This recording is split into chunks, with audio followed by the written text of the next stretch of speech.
Who are these people? Well, hi, everybody. Welcome to... Hi, everybody. Hey, this is kind of our signature at this point. So, welcome That's to true, right? a special American tradition where Jesse had something that was just eating at him. So, I'm going to let him take over and explain what we're doing here, and stick around because this is going to be something, I promise. This is for lack of a better explanation. This is my RFK 24 piece, as told through the eyes of one of his more loyal devotees. This is called Pullstring. Her hands are bound behind her candidate, who found the perfect hill on which to lay it down for good, who she might not agree with on apartheid or celebrating war crimes, but talks just like she could. He's got the IDF's back and the CIA's back like a Democrat should. Mr. Anti-Establishment didn't start the fire, but he's slipping on his hood. Her voice is grafted to a candidate who might not always speak for her, but what is she to say? Why bother harping on an issue that Americans won't listen to? It seems like such a waste. But what activism is saying they don't give a shit, but if I don't, why would they? So way to rob yourself of agency, then chain yourself to genocide and look the other way. I love to see a fella running Democrat, taking stacks of money from a GOP super PAC, calling out corruption in the giant fucking country club he's clearly been accepted at, but wants to be the leader of. He knows which way the money runs, knows it paves a leader's path. And human rights for Palestine historically don't lead to that, so he will not address it as he doesn't see a need for that. And welcome to the attitude our country's politicians have displayed toward Palestinians since back before they cracked the will of Arafat. And so the story goes forever after. We do not speak the P word here or recognize the NABCA. All you'll find are sea lions who volunteered as actors, barking like a manuscript from NAFTA. All you'll find are insulated sycophants intent on justifying why the slaughter done in Palestine is not a voting matter. Tell that to Shireen Abu Akleh.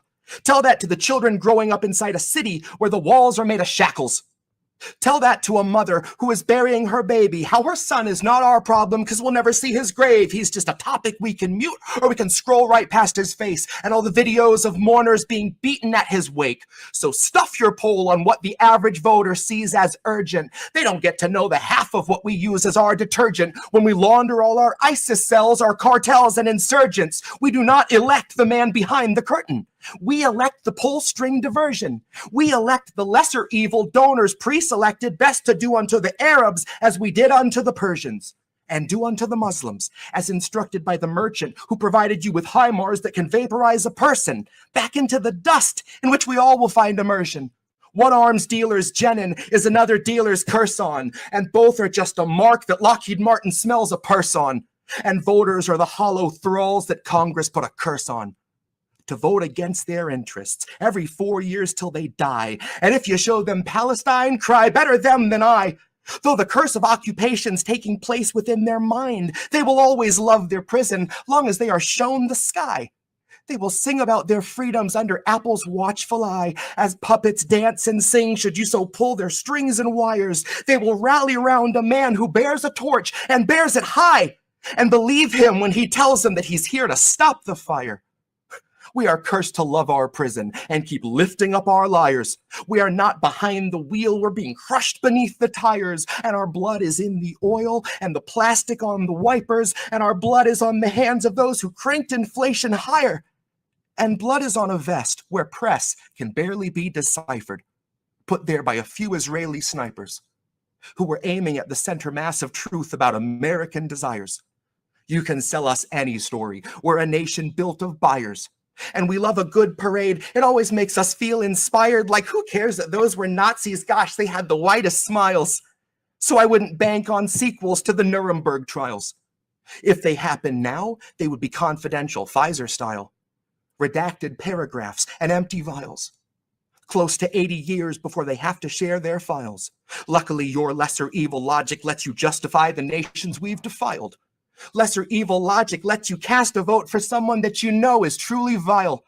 Lesser evil logic sees another million bodies thrown upon its hoarder's pile, extending out for miles. So every line I've had to scrap, I turned back into bile. So don't you touch that dial, lest the feds come swarm your door. Guess it isn't safe to say things like I don't support the war, or may Palestine know freedom from the Jordan to its shores, or I'd love to see our senators get trampled by the poor. Any Pullstring Dem will tell what they're allowed to stand up for, and how little things like Palestine are better off ignored. Call it voter outreach for desperate remoras when the shark from which they get their scrap starts polling on the floor. And the shark says those who live beneath a brutal occupation should be thankful for their freedoms and their rubble and their gore. And I swear it only makes those bottom feeders love him more. One in particular is beaming for her candidate who found the perfect hill on which to make his final stand. And she will not be deterred by all those pesky little war crimes, will not be deterred by his support for stolen land. He helps her come to terms with how to spin an occupation, forgiving the oppressor is the democratic way. She says her voice is grafted to the candidate who speaks for her. And every time you pull her string, she's nothing new to say. RFK 24.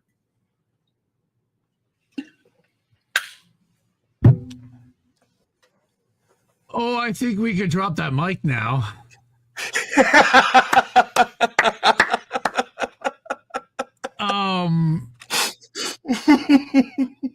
Wow. Right? I was sitting on this at work after I finished. I was like, fuck, I got to record this tonight, or we got to try to, if anyone's free, we got to do this. Yeah. I couldn't sleep on that one. All right.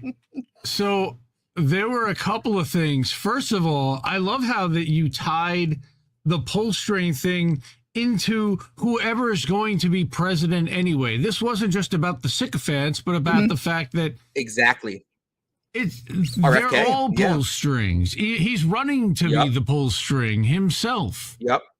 And holy fuck, bro. This, I mean, look, yeah. The sea lions who volunteered as actors. I almost did a spit take there. All right, that's funny. That's funny. If you know, you know. That's funny. Oh, the one I was really proud of was one arms dealer's Jen is another dealer's curse on, and both are just a mark that Lockheed Martin smells a purse on. I was like, fuck. That's ingenious for sure. Castro is chiming in too. He's decided to be part of this party. And if I wouldn't bank on sequels to the Nuremberg trials. If they happen now, they would be confidential, Pfizer style. There was a thing about, we elect the lesser evil donors, pre-selected best to do unto the Arabs as we did unto the Persians. And I'm just like, damn. Yep, we elect the Pullstring diversion. That's exactly it. You know. Yeah, we do not elect the man behind the curtain is when I like tattoo that on my fucking forehead. Right? Like, wow. Thing about their freedoms under Apple's watchful eye, because the eye in the sky and all the spyware that's going on the phones. Sure. I mean, there's so much here. You know, dude, one day, just remind people, how long did it take you to write this? Maybe 3 hours.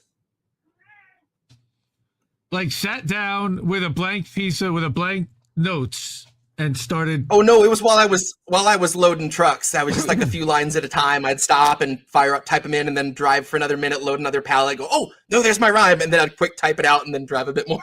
But you declared this morning that you were opening up, that you were transferring this to notes, correct? So yeah.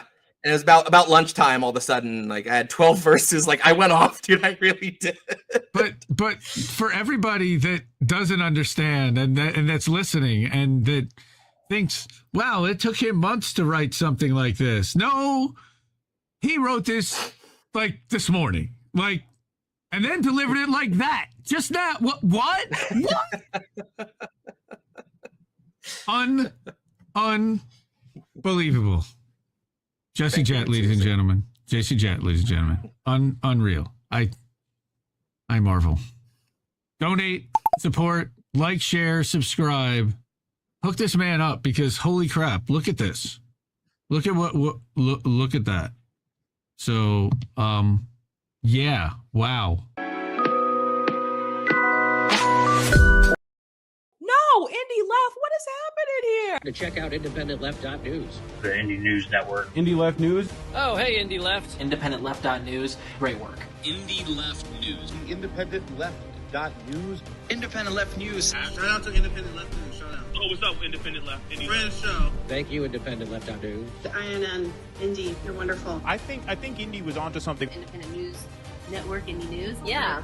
What's up, Indy, over on Rockfin? Independent News Network, also known as INN. Indie Left News. I don't know if I would have made it through that 3 weeks without Indy, honestly. No, I was just going to ask Indy. A huge thank you and shout out to Indie Left. No, you know what we're doing? We're world building, Indy. Indie Left News. You were doing the INN recruiting. Indie News. Independent Left News. Shout out to Independent Left News. Check out Independent Left News. At Kennedy News. I see Indy's in the chat. Hi, Indy. Okay, great. Bye. Okay, bye. No, don't say bye. Say hi. What's up, everybody? Hi. Yes, Bank Sisters. They're Courtney and Keisha are definitely in there. Friends of the show. Mm-hmm. Oh, we're here for another Sunday night. Hi, fams. I see Gamer. I see Rick. I see Old Man Barker. I got this guy sitting next to me. You guys know him. That's Reef. Hello, motherfucker. All right. Well, and I don't know if I should really introduce the third member of our crew, which is now in Reef's soundboard, which basically is now a third member of the show. Yeah, soundboard will now be making many more frequent appearances as our friend Reef here continues to add to his ridiculous Stream Deck iPad setup so that he can have a gajillion and literally a gojillion sounds to make everybody entertained. And Russell and Keaton will be Are you jealous. sure about that? No, I'm not. See? Chatboard GPT, something like that. Chat Reef GPT, more like. Doing his diligence. You know, well, shout out to Russell and Keaton. Russell and Keaton. Over at Do Digidence. Yes, those guys. Do Digidence. they're still live right now, I believe, and shout out to them. They're friends of the show. Also on Rockfin. So, you know, we love all the content creators that are on Rockfin.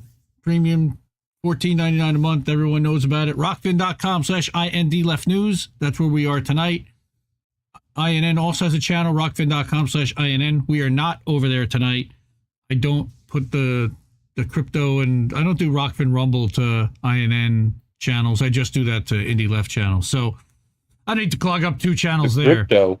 Yeah, the crypto. Well, it's blockchain. It's cryptocurrency, you know.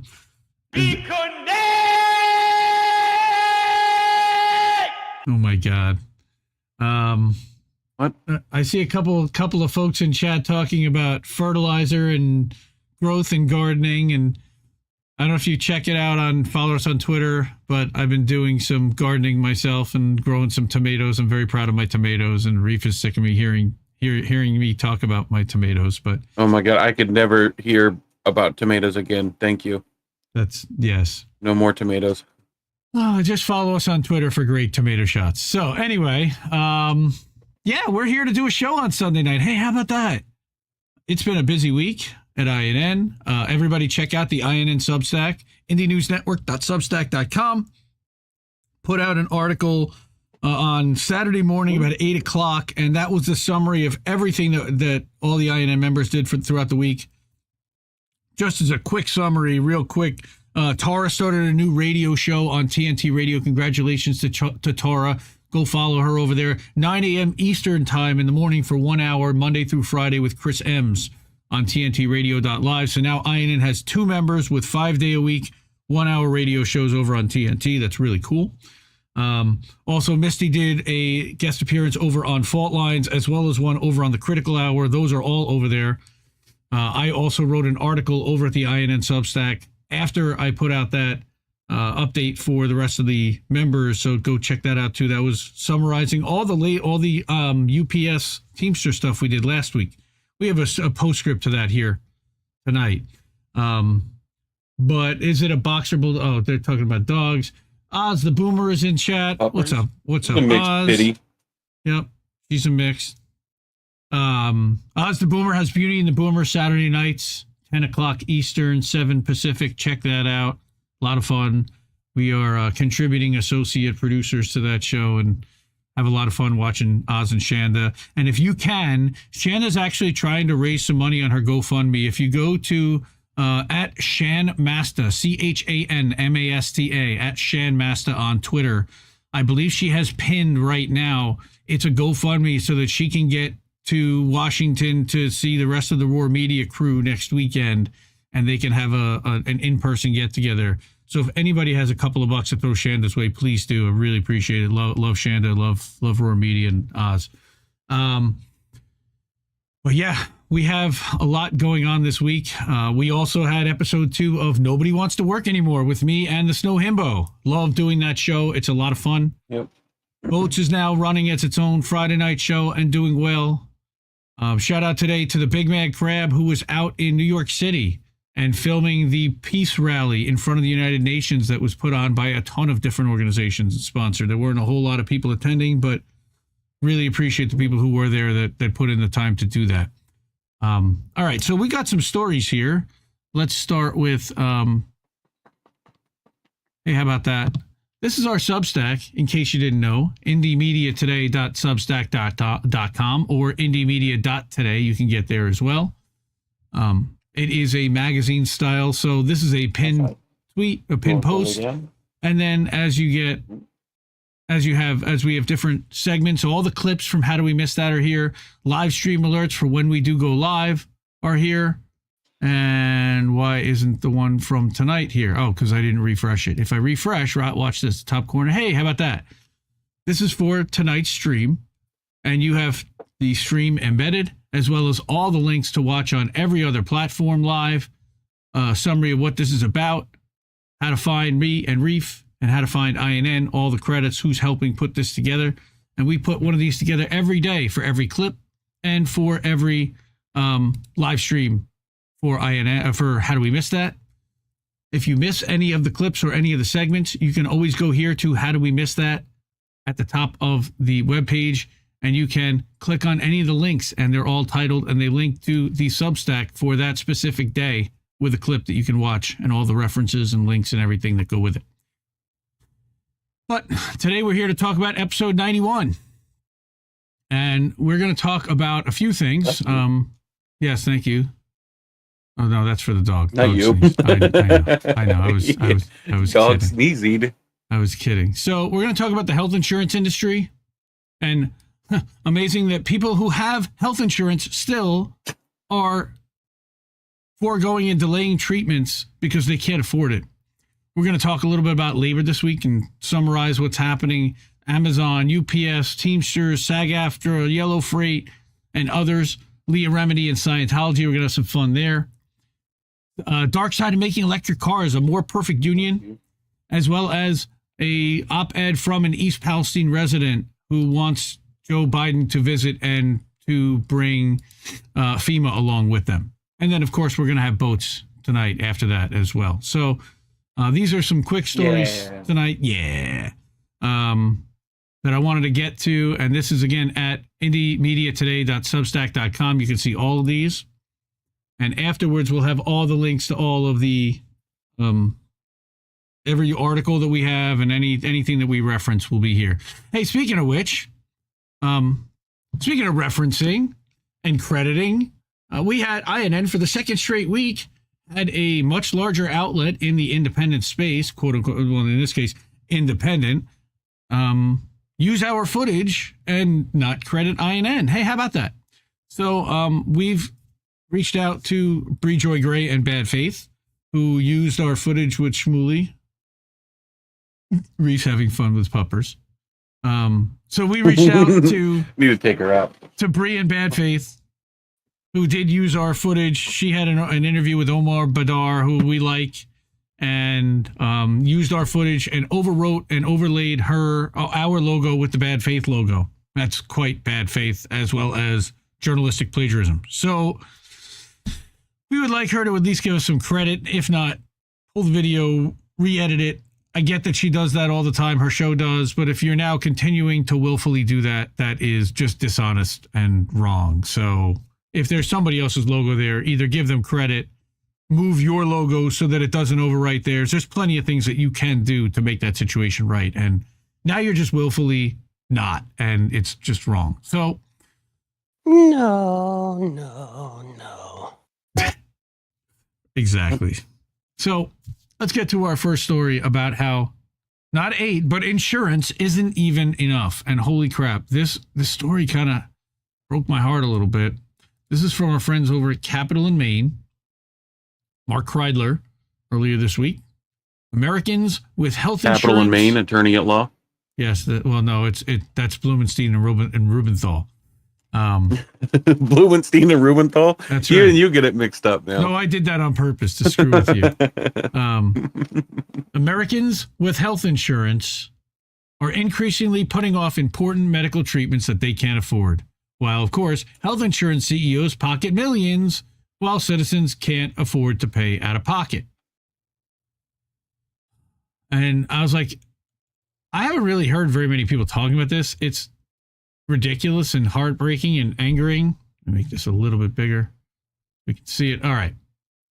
So last year was a grim one for people in California and elsewhere who said they needed to see a doctor. According to Gallup, nearly 4 in 10 Americans said they or a family member postponed medical treatment in 2022 because of the cost. Yep. Holy shit. I mean, look, we've been advocates for universal health care, for single-payer health care, for Medicare for all. We have been talking and screaming about the increasing costs of health care forever. I mean, not forever, but as long as we've been doing this. I've been doing this since March of 2020. INN's been around since November of 2021, and that has always been a core of one of the things that we've been fighting for is universal health care, and understanding that A, the entire structure and the entire system is broken. Costs are out of control because the middleman has to be put in there, and everybody needs to get their cut. So eliminate the middleman, eliminate the for-profit insurance company, go single payer. Now, the problem is we just had a global pandemic, and our government showed that they're incompetent as hell, and I don't know if I really want them anywhere near my healthcare decisions, whether that is approving the insurance to pay for it or not, because at some point, somebody has to say yes or no to a treatment that a doctor wants to do. Most of the doctors are doing the right thing. Shout out the super chat from Roger Meadows, $5. I think I'm related to the Banks sisters. My dad's mom's maiden name is Banks and is from Virginia. You'll have to introduce me sometime. Oh, they're fantastic. We'd love to. Yep. So anyway, continue. Thank you. So 38% of people who are foregoing was far and away the highest in 22 years that global analytics firm has been polling on the question. It's heartbreaking. So it's up 12 points over the year before. But Gallup's consumer feedback really cut to the bone when it got specific. More than a quarter postponed were for very or somewhat serious conditions. And poor people, young people, and women were the most likely to report delaying care. Of course, because those are the people who are... You take my... you have my video from Twitter that we watched the other day about them just literally dumping people in the streets? I didn't, but I mean, that was a hospital in Kentucky that's famous for doing that. And yeah, it's just heartbreaking. If you want to bring that up, I can wing that over. But last year was also notable for an analysis by Kaiser Family Foundation. 23 million Americans, nearly 1 in 10 adults, owed significant medical debt of $250 or more. About 3 million owe $5,000 to $10,000, and 3 million more have debt in excess of $10,000 right now. And that was before the pandemic. That was as of 2019. And the most current inflationary cycle thrusts many workers and families to the brink already. So add it up, and it isn't surprising that a substantial number of people postpone care until they are at emergency status, and even then, it'll cost. Yeah, last year, a single person who bought health insurance on the ACA marketplace faced an out-of-pocket maximum of $8,700 over 1 year. And for a family, that of course doubled to $17,400. So both limits again were raised this year because they can, and nobody's putting it there. Yeah, but they got to have more money. Right. It wasn't all bad if you, of course, ran a health insurance giant, and they're going to talk about CEO pay and executive pay, that the CEOs combined raked in more than $335 million, come on, do it, in collective compensation. Dance, monkey. Which represented an 18. Well, you can send it to me and I could do it, but that represented an 18% jump over the previous record, which perhaps unsurprisingly was the year before. So 2022, they have a record, and then 2023, almost 20% higher. That's another 60 million, 260 million to 335, something like that. Wow. Right? And this parasite, Joseph Zabretsky, CEO of Molina Healthcare, look at his compensation. Of the 335 alone, his is half. 181. Yep. But the top executives, the 6 other behemoths, okay, didn't exactly struggle, and only one of them made less than 23.8 million. So seriously.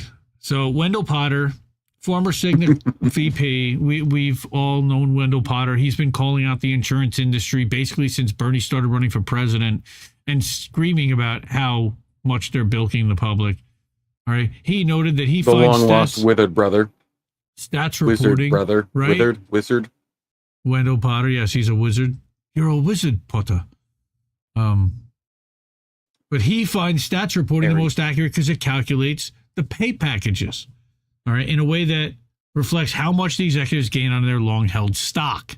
And that's the thing, is that's a key point, because these top health insurance execs get little of their comp and salary and took a lot of it in stock options. So they're paid to drive the price up, and as that happens, they're able to cash in on previous stock awards or simply keep hodling them and ride the crest of the wave. Right? Not to mention all the stock that your government owns itself. Like Nancy Pelosi and her husband. Correct. I think it's perfectly fine for the government officials to own stock. And that sounds like you've been cutting back, Nancy. Good for you. We're not going to have a bill on it. Good morning, Sunday morning. Who are these people? Yeah. So we only know these figures because the SEC requires such publicly owned companies to disclose them. But for systems like Kaiser Permanente that claim nonprofit status, the numbers can be more difficult to ascertain, although the late Kaiser CEO Bernard Tyson was reported to have been compensated about $18 million 5 years ago. So he'd be right up in that 23, 25 million range as well. Either way, running a company that sells health insurance is a great gig. It's an even better setup when that company becomes involved in almost every facet of healthcare delivery, not just processing premiums and paying out claims. And that's what these guys are also now talking about, is that it's not just that they're insurance companies. These conglomerates have continued to grind out spectacular results straight through the pandemic. As we know, that in the early days of COVID, insurers reaped windfall profits as people kept paying their premiums but stayed away from hospitals and clinics. But the companies warned that tougher times were ahead once lockdowns were lifted and people began filing in to receive the care they postponed, which they didn't. Instead, the ensuing years have been financial whoppers. United Health, for example, made $15.4 billion in 2020, $17.3 billion in 21, and $20.6 billion in last year. That's net revenue, profit. That's a billion. That's a billion with B's, people. Right? That is like 33% increase in profit from 15, but up by another 5 billion in just 2 years. Yep. That's wow. Well, and a lot of it is paid for by the federal government. Okay, Cigna rolled to 6.7 billion in 2022, with Elevance right behind at 6 billion. How? diversification. This is on top of all the wealth they gained through Obamacare. Right. You know, this is just in the last 3 years. So that's 17 billion, 15, 17, and 20. That's $52 billion in profit in 3 years. Yep. Hell, if I were a CEO, I'd say 181 million ain't even enough to pay me, because look at what I'm delivering. Look at what we're delivering in profit for the insurance company. Great for them, but no, yep. It's disgusting that they're even able to earn this kind of profit, that the federal government is allowing them to gouge on this. What can that 54 billion for one insurance company have done for the people? Hell, that's only half what we sent to Ukraine in 2022. Yep. Holy shit. They should be able to fight the Russians with that money. You know? Russians don't take a dump, son, without a plan. Dude, slow. I'm playing. Yep. So what's happening here is diversification. CVS, our favorite family drugstore, not really, sells health insurance now through Aetna. Now they were acquired. But it also controls the largest chunk of America's pharmacy business. This year, they closed a $10.6 billion deal to buy Oak Street Health, which now operates another 169 medical centers across the U.S., and they focus on highly profitable screening and diagnostic services for older adults, a lot of which is subsidized by Medicare. But such vertical integration, not only charging healthcare premiums, but also investing in medical groups, home health, pharmacy, technology, and the like, is common among these companies. To call them insurers is receipt printers mainly. Well, no, not necessarily, because they're servicing home health. They're actually going to people. CVS. Well, yeah, but CVS now has like a clinic built inside of it. Like, it's a lot more than just a drugstore. Is their point? Now they also own Aetna, so they own a healthcare company, a health insurance company. So not only someone with Aetna that goes to CVS, are they going to get a better deal than somebody with United Healthcare that goes to CVS? Probably, because it's all in-house. Right? Mischief Brew over on the Rockfin. You're talking to a morbidly obese person about healthcare? Well, thanks a lot. He's actually in pretty good shape, but that's another story for another day. But yes, I am, because first of all, I am not, and the costs of healthcare are still what they are, and he's been working on getting healthy, and that's the whole point, is we're all trying to get healthy. Yep. So, and the cost to do so, and fuck you, by the way. And fuck off. Dickhead. Yes. Besides that, Laura Baza, hello, how are you? But Mr. Brew, you can fuck off. So, such vertical integration. We also don't have to read trolling comments like that. We're Sorry, good. Man. I didn't realize what he was saying. I was just reading and not really reading. That's my bad. Anyway, not only charging healthcare premiums, but also investing in medical groups, like we said, home healthcare. So now they're literally becoming end-to-end service providers. So they're not just insurance providers. They're not just pharmacies. They own the entire end of the chain. So this guy with the $181 million from Molina is that the health insurer has enjoyed massive windfall by being heavily invested in Medicare and Medicaid. So they are delivering for seniors and for the poor. And the U.S. government is really subsidizing their profits. More than 80% of the revenue now comes from Medicaid. Right? So, firm has plenty of company. 5 major for-profit players, Centene, Elevance, United, Molina, and CVS control more than half of the nation's managed care operations for Medicaid plans. This California alone worth the effort. A finalized contract announced by the state of California earlier this year set up Molina to double its annual Med-Cal premium revenue to nearly $4 billion via new enrollees, not even existing ones. So they're going to get even more people on this crappy insurance that they now have more control over and can deny you even easier.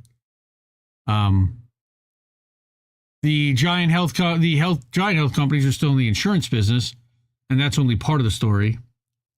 They're now into almost every aspect of healthcare, as long as it turns into profit, of course. Meanwhile, the average family health plan premium was $22,463 in 1 year. Like, what's the average wage in America now? It's like $36,000 or $38,000. It's low, but a family health plan, and even for a family of four, it's like 50, 60,000 before taxes. $22,000 off the top for healthcare, and that is with high deductibles, with out-of-pocket costs like you wouldn't believe, and ridiculous out-of-pocket maximums on top of that. And like they said, keep all this in mind the next time you go to the pharmacy counter and are told that even with the insurance you have to pay a king's ransom for your meds because your insurer, through its pharmacy benefit manager, has once again jacked up your out-of-pocket requirement. And that's what Wendell Potter wrote. It's a good time to be a health insurance CEO and a lousy time to need care. And guess what? More people have been needing care since COVID started than ever. It's been not so great. So, yeah, that's a fun story. That was a fun first one. All right. So you sent me that tweet. Let me pop that in here while we're just talking real quick. Let's take a look at... I don't know how recent or how not recent that was, so... But it feels pertinent. Oh, yeah, dude. Is that... disturbing? There it goes. It's almost an 8-minute clip, but...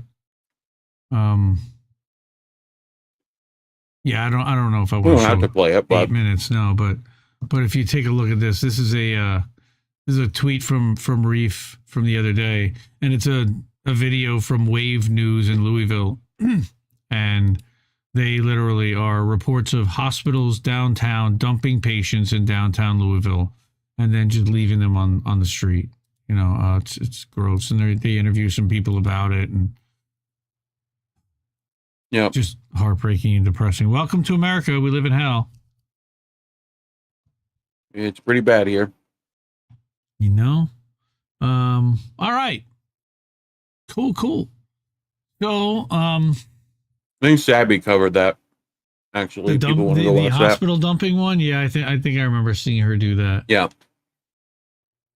Yeah, Clip came up today, I think. There's I see Roger Meadows over on the Rockfin, tip $2, and I don't know if I can put that up on screen, but New York Health Act would outlaw private health insurance in New York State, going further than Medicare for all. It has majority support in both chambers. However, it is not brought for a vote because the Teachers Union, District Council 37, who are major donors of Democrats, who have a veto-proof majority in both chambers. Their leadership makes bank selling it to members, denying all New Yorkers of health care. We need to be a citizen ballot issue, initiative. And I don't know if that's going to all fit in there. Yeah, that's probably going to be too long to fit. I was going to try to type that in to the chat, but you just pop out the chat and pull it up in a window that you have up. Yeah, I used to do that, but it's just too much of a pain in the ass. So we'll do that one, and then we'll do the other half here, and then I can put them up. Okay. Both chambers, and then do that, and bam, see that? See, we got things. We're cooking with gas. We can put that up. Okay, yeah. So thank you again for the $2. You're not allowed to do that anymore. What? Against the environment. What, to give us super chat? You know? No, to cook with gas. Oh, right. Where? The worst.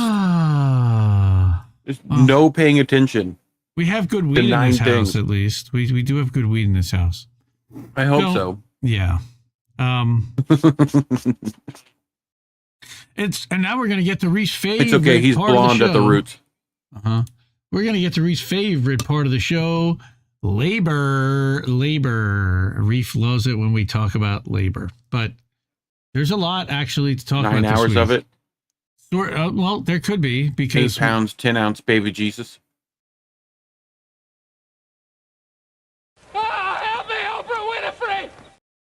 That guy? I don't know what Oprah's going to do, but... So the first thing is that we've got Amazon drivers that are extending the picket lines to Atlanta. So we talked last week about how Amazon drivers in a couple of places were starting to now go on strike in California. So you've got Palmdale, like we said, and now they're extended to Atlanta as part of their unfair labor practice strike against Amazon. And why is that? Well, they've been on strike because they cut our contract early because we've unionized with the Teamsters. Isn't that nice? Let me put that into this mode. Yeah, it is. Reader mode. Yeah, there we go. Nice. So we've been on strike for over a month now. They cut our contract since they cut our contract early, right? So now at this point, we just need Amazon to recognize our union, negotiate, get our jobs back. Yeah, no big deal. I would very much like to see that happen. We all would. Because the minute Amazon starts negotiating with unions, be it the Teamsters, ALU, SEIU, any of them, the wave is going to start. That's what we need. To get that, we obviously need to disrupt our operations in other locations so they realize that the Teamsters mean business, we mean business, and it's time for them to pay up and respect their workers. Hell yeah, I love this kind of language. Oh, hey, I know that guy. Amazon's delivery service is performed by subcontracted delivery service providers, right, third parties. While these DSPs are their own separate companies on paper, they have total control over how they're run and managed. So the Palmdale drivers are first to organize. Okay, Reef's checking out because we're talking labor. I don't blame him. But the Teamsters launched a new Amazon division September of last year with the goal of organizing Amazon workers across the U.S. And as a matter of fact, we had that on one of the very first episodes of How Did We Miss That? We talked about the Teamsters. It was a World Socialist website article that was questioning whether it was a good thing that the Teamsters were trying to organize Amazon. And after what I just saw happen with UPS, I'm not so sure. But here we are. Amazon was the third largest package delivery company last year, delivering over 4 billion in packages in the U.S. alone. As the company continues to grow and expand its own delivery network, right? Amazon is seen increasingly important for organized labor, which it is. So for Teamsters labor movement as a whole, Amazon poses an existential threat to the rights and standards that our members have fought for and won over 100 years. Palmdale drivers will continue to strike and extend picket lines until Amazon reinstates the drivers and recognizes their contract. So that's a good thing. I read somewhere that they were looking at bringing in scabs and strike breakers. I hope that does not happen. We stand, of course, in solidarity with the workers and with the striking drivers. And so you can hook this up. This, again, was on fightbacknews.org. First time featuring them. Don't really know very much about them, but I thought this was a good article that I wanted to grab. I also wanted to talk a little bit about and do a postscript to the Teamsters and UPS and the vote that happened and the strike that wasn't. We did a Substack article on INN about it, indienewsnetwork.substack.com. Put in the clip in the segment that we did last week. But I also kind of wrote and summarized that was what was in all the articles for someone so they don't have to claw through all of it and spend an hour and a half watching the whole thing. But so we knew that the locals are going to have a vote from August 3rd through August 22nd or so. So all the locals offices did have a vote, and all like the heads of the locals had to decide whether to recommend the TA or not to their members. So what happened there? Well, originally on July 25th, of course, we know that 340,000 UPS workers reached a tentative agreement on the 5-year labor contract. At least union leadership did. Then on Monday, Teamsters took the next step forward to ratify how their local union barns, including Teamsters Local 89 in Louisville, voted 161-1 to endorse the TA. Despite everything that we said, all the holes, all the problems, everything, almost all of them, every single one got on board except for one, which I thought that was really interesting, right? So what happened? Local 89, which They're is not watching. Well, pretty much they weren't watching because one of the top 5 UPS barns, all right, which is based on combined ground and air membership, was the lone dissenting vote. Why? They didn't say, but the next day they retracted that and were like, no. We were objecting to something else, a procedural thing. We didn't actually mean to say to don't vote for the TA. No, not at all. And there's like the official statement, setting the record straight. Right? Our vote against recommending the contract was specifically regarding our concerns around market rate adjustments. All right. Nearly half our locals, Teamsters, currently benefit from them. On Monday, we hadn't gathered all the information we needed about whether UPS would take them away. And since then, as it turns out, they're not, at least in that case for them. So,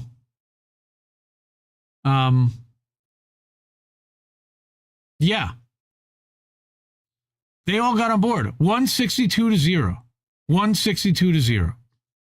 This was not a vote against the contract itself, as some have speculated from the day the tentative agreement was announced. They have recognized this as a remarkable achievement. They all got in line. They all are singing the praises of Sean O'Brien. Nobody's questioning what happened here. Forget about everything that we said. Forget about the fact that they didn't actually get the $25 an hour or that the warehouses aren't getting air conditioning. Every single local got on board. Why? What happened? I don't really know. They're going to go back to sleep. But the union believed the new TA would allow UPS to remove MRAs. Like we said, on Monday, we hadn't gathered all the information. Local 89 now says with confidence that its members who receive MRAs will continue to receive it and also receive the general wage increases negotiated in the tentative agreement. So if UPS were to reduce MRAs, it'd be a violation of the National Master Agreement. With these details confirmed, Local 89 now officially and proudly recommends a yes vote. So basically, they just needed clarification on one thing, but the part-timers, the warehouse drivers, this was not a big win, and it's kind of upsetting. So I want to read what Luigi Morris, who is one of those part-timers that I'm talking about, wrote this week in Left Voice with Ben Douglas, which is that we can fight for more and asking them to vote no on the TA. So even though 162 local barns are recommending to vote yes, that doesn't mean that the rank and file are actually going to do it. Now, INN's Joe is works at the Air Hub in Philly. And Meet Joe. Yeah, that guy. He says that pretty much is a done deal at this point, which sucks. I'm heartbroken that these guys are getting not even a half measure. I would call it a quarter measure, because 5 years from now, this deal is going to be beyond awful. It's bad now. And they're screaming that it's the greatest deal in history.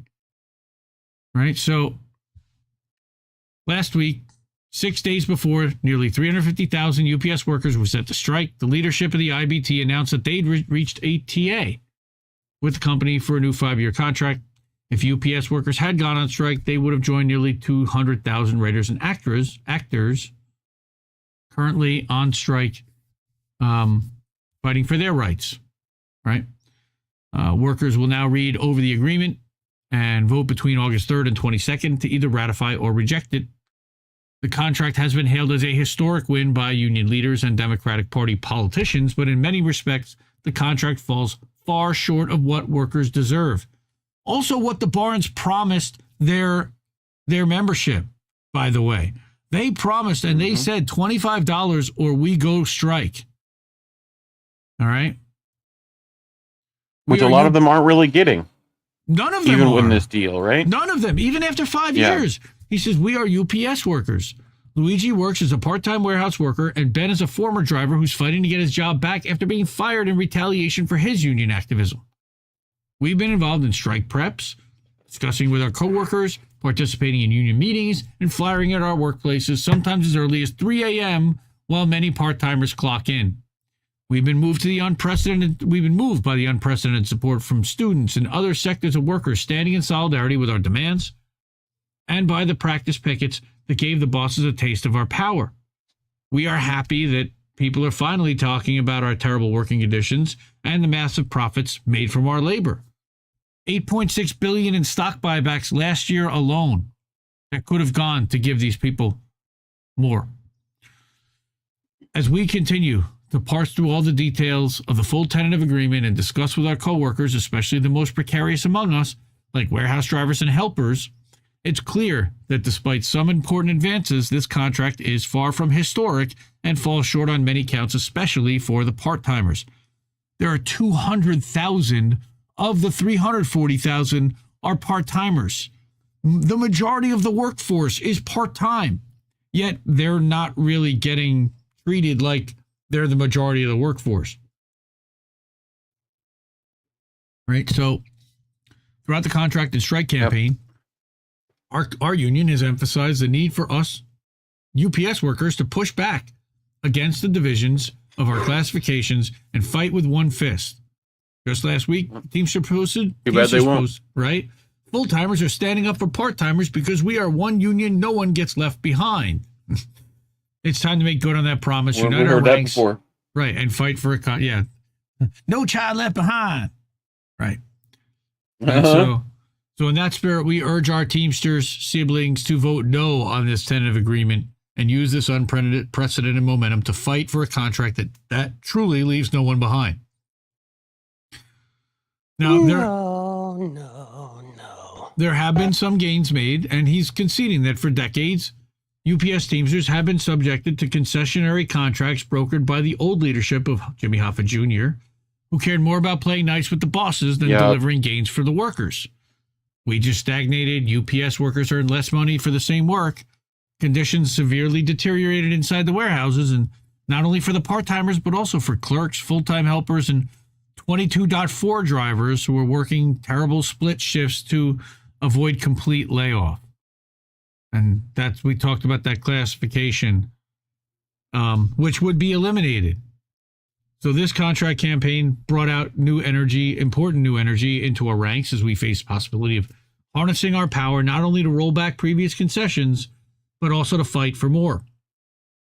Important demands were made to remove some of the worst contract language, the two-tier system among drivers, right? With forced overtime and layoffs, just to name a few, right? Sectors such as TDU, that's Teamsters for Democratic Union, they popularized the call for a $25 an hour wage for part-timers, which would meaningfully improve our lives. Right now, there's some of them, I think you're starting like $16.50. So, yeah, going to 21 is great. 23 after 5 years is good, but it's still not even enough to pay for like a two-bedroom apartment. The tentative agreement does make some important advances. And not only that, again, at 200,000 part-timers, all these employees have to have other jobs. This is like a moonlight economy, a gig economy. Yep. While UPS makes billions. They're basically, the workers are subsidizing UPS's profits. Tentative agreement does, like I said, make some advances, right? It would get rid of that 22.4 classification, eliminates the most egregious aspects of the two-tier system, get rid of the forced sixth punch where workers can be forced to come in on a sixth day and work overtime. Newly purchased trucks will have air conditioning, and MLK will be a paid holiday. So those are good. However, one of the biggest tensions is that far from uniting the workforce to fight against a part-time poverty, it would continue to keep part-time workers precarious, maintaining a vast wage gap between drivers and warehouse workers. The broadest form of the two-tier system would be maintained, even though they keep saying they eliminated it, which is drastically different pay and conditions between full-time drivers and part-time workers that load, unload, and sort. Right? So, are there full-time workers in those positions? Yes. Like at all? Yes. I feel like, okay, there should be a rule about that. Well,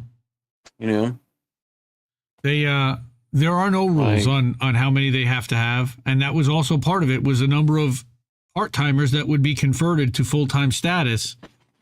I mean, anything under 10,000 investors saw as a win, and they agreed to 7,500. But here's where, during the first year of the proposed contract, part-timers would get $21 an hour, not the $25 minimum many have been fighting for.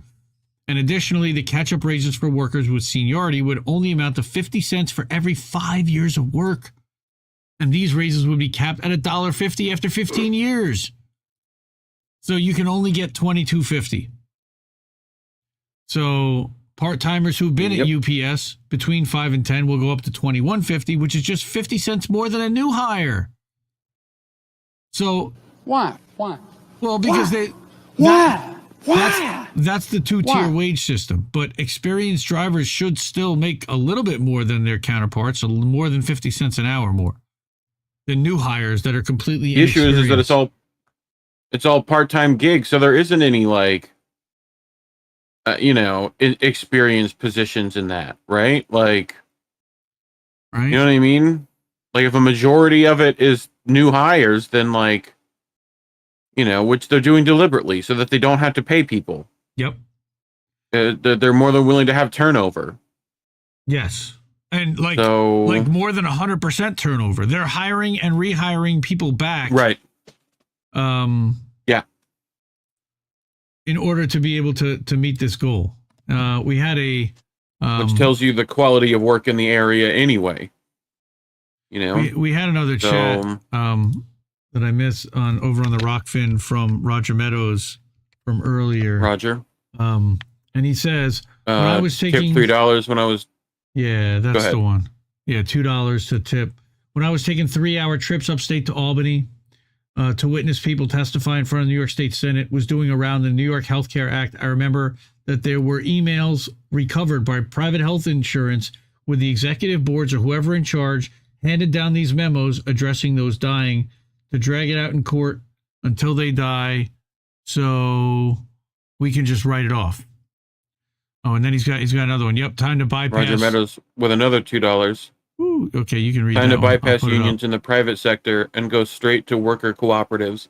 The truth is staring us right in the face when we just must have the courage to take that first step through that door, because this would be blazing a new trail. We are currently going with what we know, but I can't help but to feel that this is insane. Right. In the membrane, in fact, Roger Meadows. Yeah. And yes, cooperative is far better. I mean, the issue is that they're not even willing to fight for crumbs in their union, let alone understand or willing to fight for cooperatives. Yeah. So while I feel you, the education in that department is lacking, especially when our union leaders are more willing to just go do speaking gigs at Vogue and Gucci. So, take a trip to Cuba every once in a while. We covered this last week. I'm sorry. But $49 an hour for drivers, for the top pay for drivers at the end of the contract, with starters just getting $23 an hour for part-timers. It's a big... All right. So for every improvement the bosses give drivers, we need to fight for the same for our union siblings working part-time. All right. So with billions of profits year after year, UPS has more than enough money to pay decent wages and benefits for all workers. Whether driver, preloader, all workers. We all break our backs and bodies every day to make record profits for our bosses. We are one union. Yep. Just mess. And then there's driver, preloader, shortcomings for drivers. This one, the personal vehicle drivers. This is what drove me crazy. The drivers are actually going to have to use their own cars. Well, they're already doing that. Well, I mean, you think about there's an Amazon service that's similar too. They're trying to compete with things like Uber Eats and whatever. These companies that are willing to forfeit your car's operating ability for their benefit. Yep. So you're paying all overhead and you're taking every bit of damage to your car. The mileage just goes up while you get a stipend, barely anything. So. And it's essentially your payment is then derivative of how much you are willing to destroy your car. based off like, are you willing to do it in peak hours? Are you willing to do it? You know, like how much are you willing to do it? How many gigs can you complete? You know, so and the number is ridiculous. Really, you suffer, they win. The guy has to do like 155 deliveries in a 100-mile route in like 8 hours. It's ridiculous. Wow. But here you go. Only 28,000 package cars. About a third of the fleet are going to happen during the agreement's duration that they're going to get air conditioning. So more than 60,000 trucks. A third of the fleet. A third. So you're telling me what's called a majority, 2/3, will not be air conditioned. 2/3. They'll get fans. Only fans, I guess. Yep. Like, what? It's fucking 2023. What are we, the Amish and horse and buggies? Like, you got to put AC in a fucking giant metal box if you want your workers to stay there. Benton preloads. Good for you. Look at that. UPS made over $100 billion in revenue just last year on the backs of our labor. CEO and board members have been paid millions. Their shareholders, the Vanguard Group and JP Morgan, are among the wealthiest and largest investment funds in the world. Yet the company claims this is the best contract that we can get. They claim they can't provide part-timers. Of course, it's the Vanguard. Yeah, they all want you to just go. And I live in a van down by the river. Right. No, I know, not those. I'm talking about Vanguard Group, as in the terrible Diet BlackRock. That's them. Right. So UPS bosses want to keep making massive profits while fostering divisions between part-timers and drivers, making us fight over crumbs. For weeks and months in rallies and practice pickets and parking lot meetings, we all stood shoulder to shoulder, making it clear that we stand together.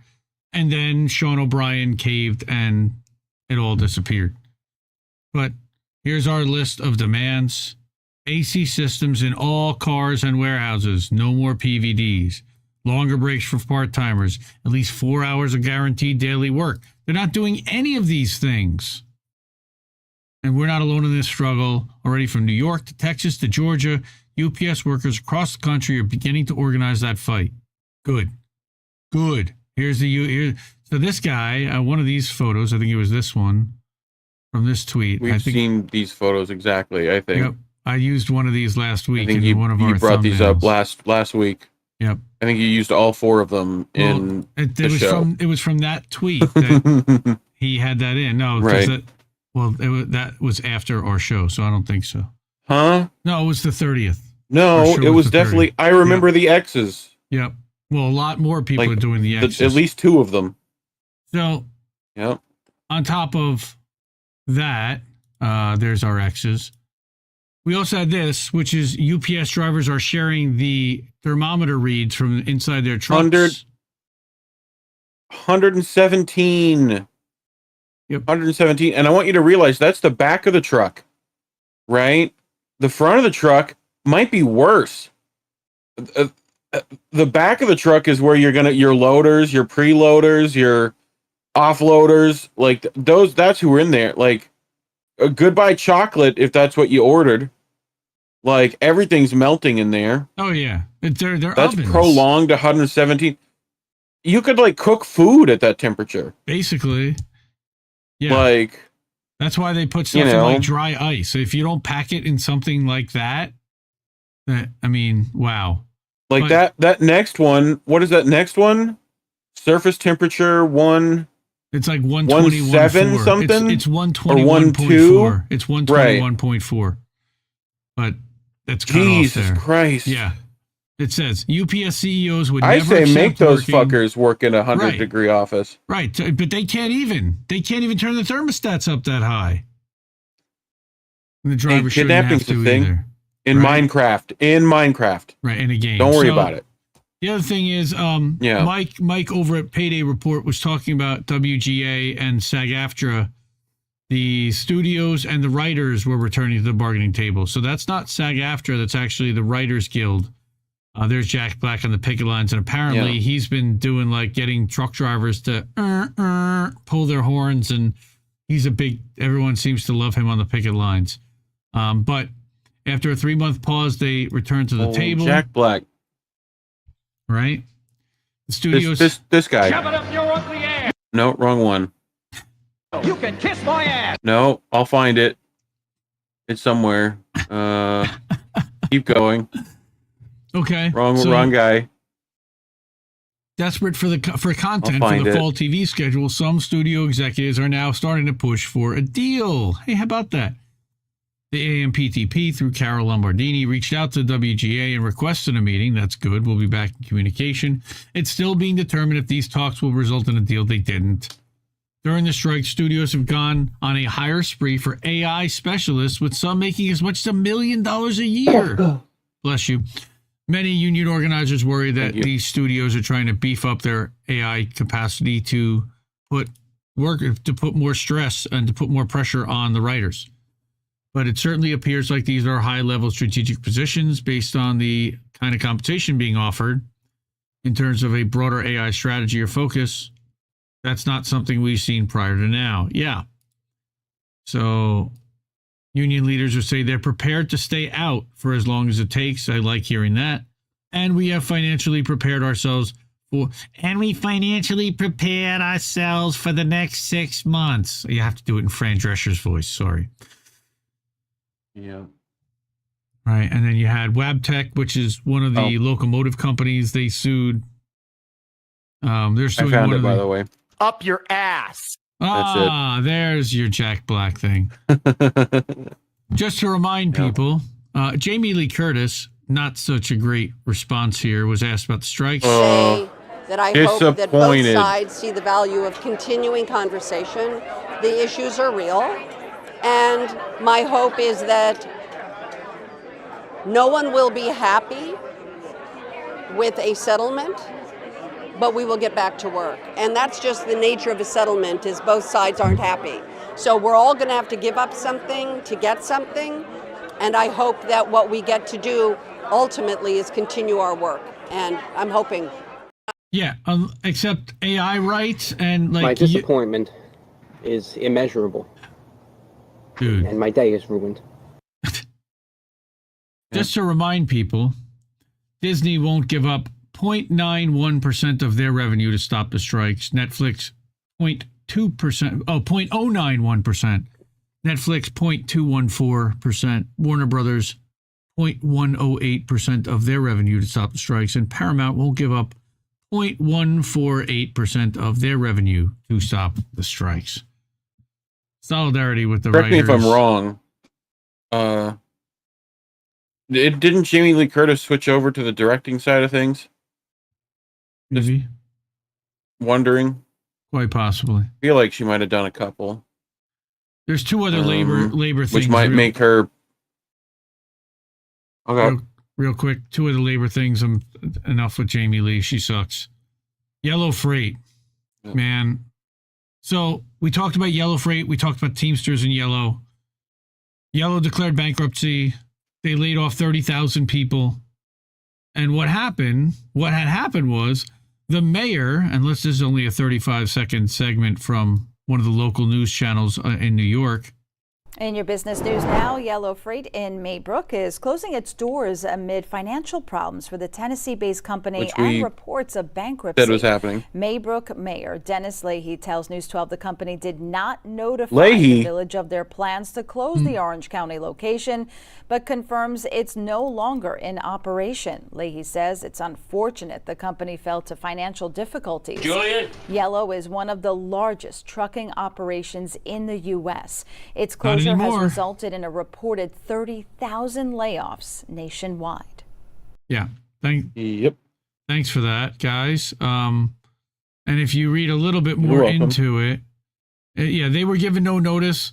But on top of that, our employment and training office could have gone to Yellow Freight and sat down with all the employees to get their information and start plugging them into other employers. They left their employees out to dry. Even if they knew this was happening, they could have been working with people from the state to help to help place these people into other jobs. Yeah, said Bauhaus. Instead, now, Newhouse. Instead, now you have to go to orangecountygovernment.com, which... Newhouse sounds like a Bauhaus fucking cover band. Anyway, I'll just be by myself over here. The only other one, and I wanted to call attention to this, was that in LA, there were, and Labor Notes had this one, that hotel workers in LA were on strike. And I know that there was some pressure about Taylor Swift canceling her concerts in New York, in LA, which I think she was making $60 million or something. And then she gave like $55 million away to her whole staff. Just basically, I think they shut everybody up. But on top of the fact that that's a really nice thing to do for the people that are making you a ton of money. But in Huelga. Yes, you've got Laguna Cliffs Marriott workers in Dana Point, California. All right, they were retaliated against by InstaWork. So this was like another one. Laguna Cliffs. I actually stayed there like 15 years ago. Speaking of another Roger Meadows with another $2 chip. News 12, our local news station out here in Long Island. Long Island. That's the same. That's the same one. Long Island. Long Island. Yep. That's them, but that's the Westchester division. Island. Yes, I'm in Jersey, yep. Roger. But so when Thomas Bradley showed up for his third shift, he encountered a picket line. Here, the picket was part of a wave of strikes at LA area hotels by members of Unite Here Local 11 at 62 hotels, which expired their contract on June 30th. Right there, hotel workers' top demand is for pay that will allow them to secure housing in a market that is pricing them out. That seems reasonable. Yeah. So he stopped to talk to the picketing workers and then joined them, exercising his right to strike. But there was a problem. He had been hired by the hotel through a temporary staffing app called InstaWork, and they didn't have the mechanism to recognize that he was on strike. So it canceled his shifts not only at Laguna Cliffs, but also at other venues that weren't on strike. He appealed, but the app mechanically rejected his appeal. The union has identified Is there an app for that? 6 hotels are using InstaWork to hire scabs. Yes, of course they are. Right? Can the grinder union go take care of them? Right. So what? Bradley is black, as are several other workers at the hotel hired during the strike during using InstaWork. To use a platform like that as to use as pawns, I think that was kind of messed up. Yep. Striking workers are largely Latino. Were also appalled once they learned about the app from Bradley. Their union has spent decades trying to get hotels to hire more black workers. Yep. Bradley, why did your parents give you the whitest name? Like it's Bradley. Like, you know what I mean? Shout out to Snow Himbo if he's in chat.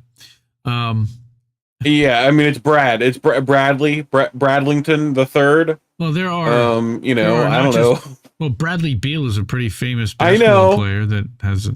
He's not white. Sure. But anyway, we have open positions in housekeeping, and they could have hired them permanently. Here, this guy, striking housekeeper Andrea Rodriguez, summed up the situation.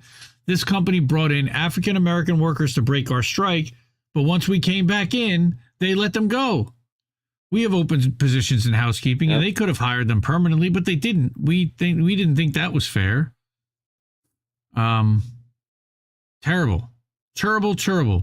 So he's good enough to break the strike, but not good enough for them to have health care, pension, and for a sustainable job for himself and his loved ones. Gross.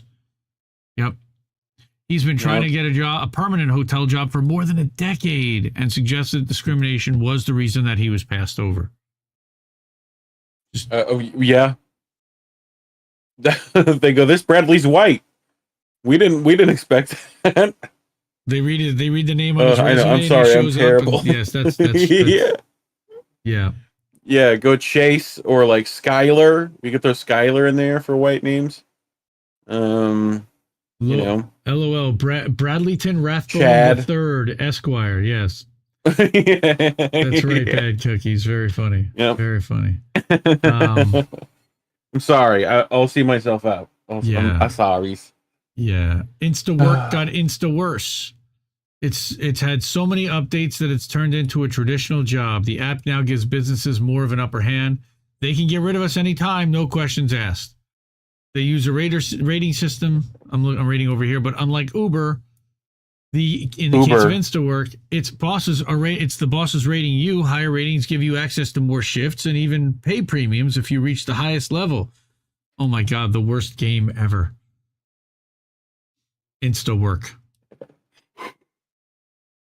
I thought that was like it's the ultimate game, you know? Not exactly. Not here. It's where we hunt humans on an island.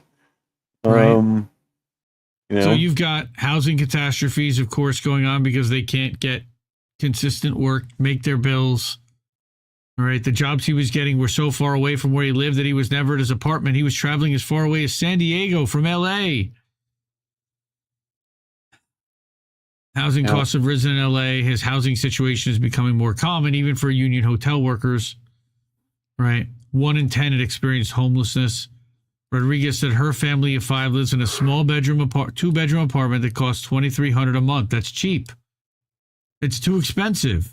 We can't make ends meet. My husband's a gardener, and it's not enough. Like, they're literally just pricing people right out of being able to live and exist. Yep. Well, you know. The money is there.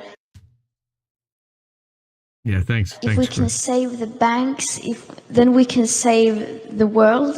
No, that's not. The script was written wrong. I think you read that wrong, Greta. That can't be right. Housing prices are forcing workers to use apartments in shifts or cram into the garages of family or friends or move far inland to more affordable desert towns like Lancaster or Victorville, which is a 2-hour drive each way. Commute is so long and expensive that some end up sleeping in their cars during the week, only seeing their families at homes on days off. I had a friend that did that. 2 hours later. Did that 10 years ago. Like, literally, he would sleep in his car all week long and then drive home for the weekend. And it's heartbreaking. Heartbreaking. Like, we don't need to do this. We don't need to live like this. Right? Union wants an immediate $5 an hour wage hike and an additional $3 in each subsequent year of the contract. Yes. The hotel's counteroffer is less than half that. What a surprise. Right? So, meanwhile, the Westin Bonaventure in LA with 600 workers, they settled before the contract expired. Solidarity again. Everybody is getting squeezed. Yeah. The workers are saying, I cannot work for this. No more. Third wave of strikes cresting here. Labor notes. Go follow those guys as well. Jenny Brown. If you want to contact Jenny, her number is available at 867-5309. Jenny, I've got your number. Everybody always wondered what her last name was. I guess now we know. Jenny Brown. Yeah. All right. I have got a couple of stories left. This is an interesting one, and it's not going to be a long one, but I'm fascinated with this story. Scientology and the cult of Scientology and the quote-unquote religion of Scientology, whatever they want to call themselves, and how it is... Oh, no! How they are using Help me, Tom Cruise! Their political power... Tom Cruise using witchcraft on me to get the fire off me! Right? He uses witchcraft. Yes. That's right. Yep, exactly. He used the witchcraft on me. That's right. You're not on fire, Ricky Bobby. I promise. You're not. So... But yes, Leah Remini, famous actress, had famously left Scientology, and now she is suing them. And that is a new development in the story. She did a show. Now she has a Substack, leahremini.substack.com. After 17 years of harassment, she is suing Scientology and David Miscavige. Miscavige. Yes, that's right. Yep. Yeah, nice.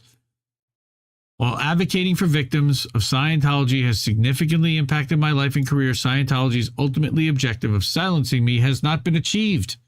And they've put together entire websites just completely slamming her. Although this lawsuit is about what Scientology has done to me, I'm one of thousands of targets of Scientology over the past 7 decades.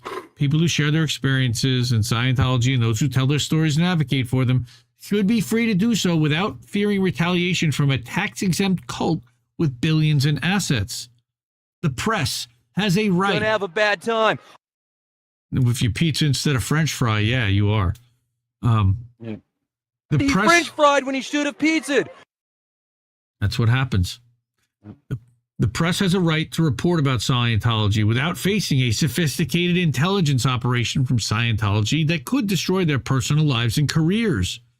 Law enforcement authorities have a right to investigate crimes in Scientology without fearing job loss. Children, mothers, except aunts. that law enforcement is also Scientologists. So, well, but that's how they do this. Some of them are, but even the ones who aren't are subject to these intimidation tactics and harassment tactics and investigation tactics. You'll go a little clearer if you just overlook this bag of cocaine, sir. Right.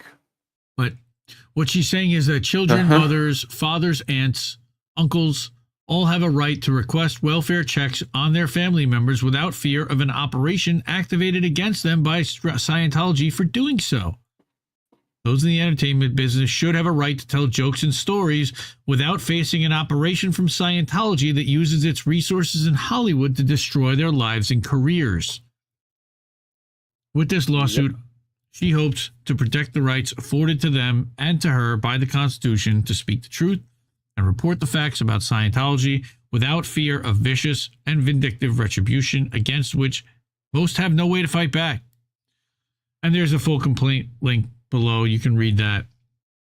I also, though I never showcased this outlet, of all places, TMZ had a pretty decent story about this. All right.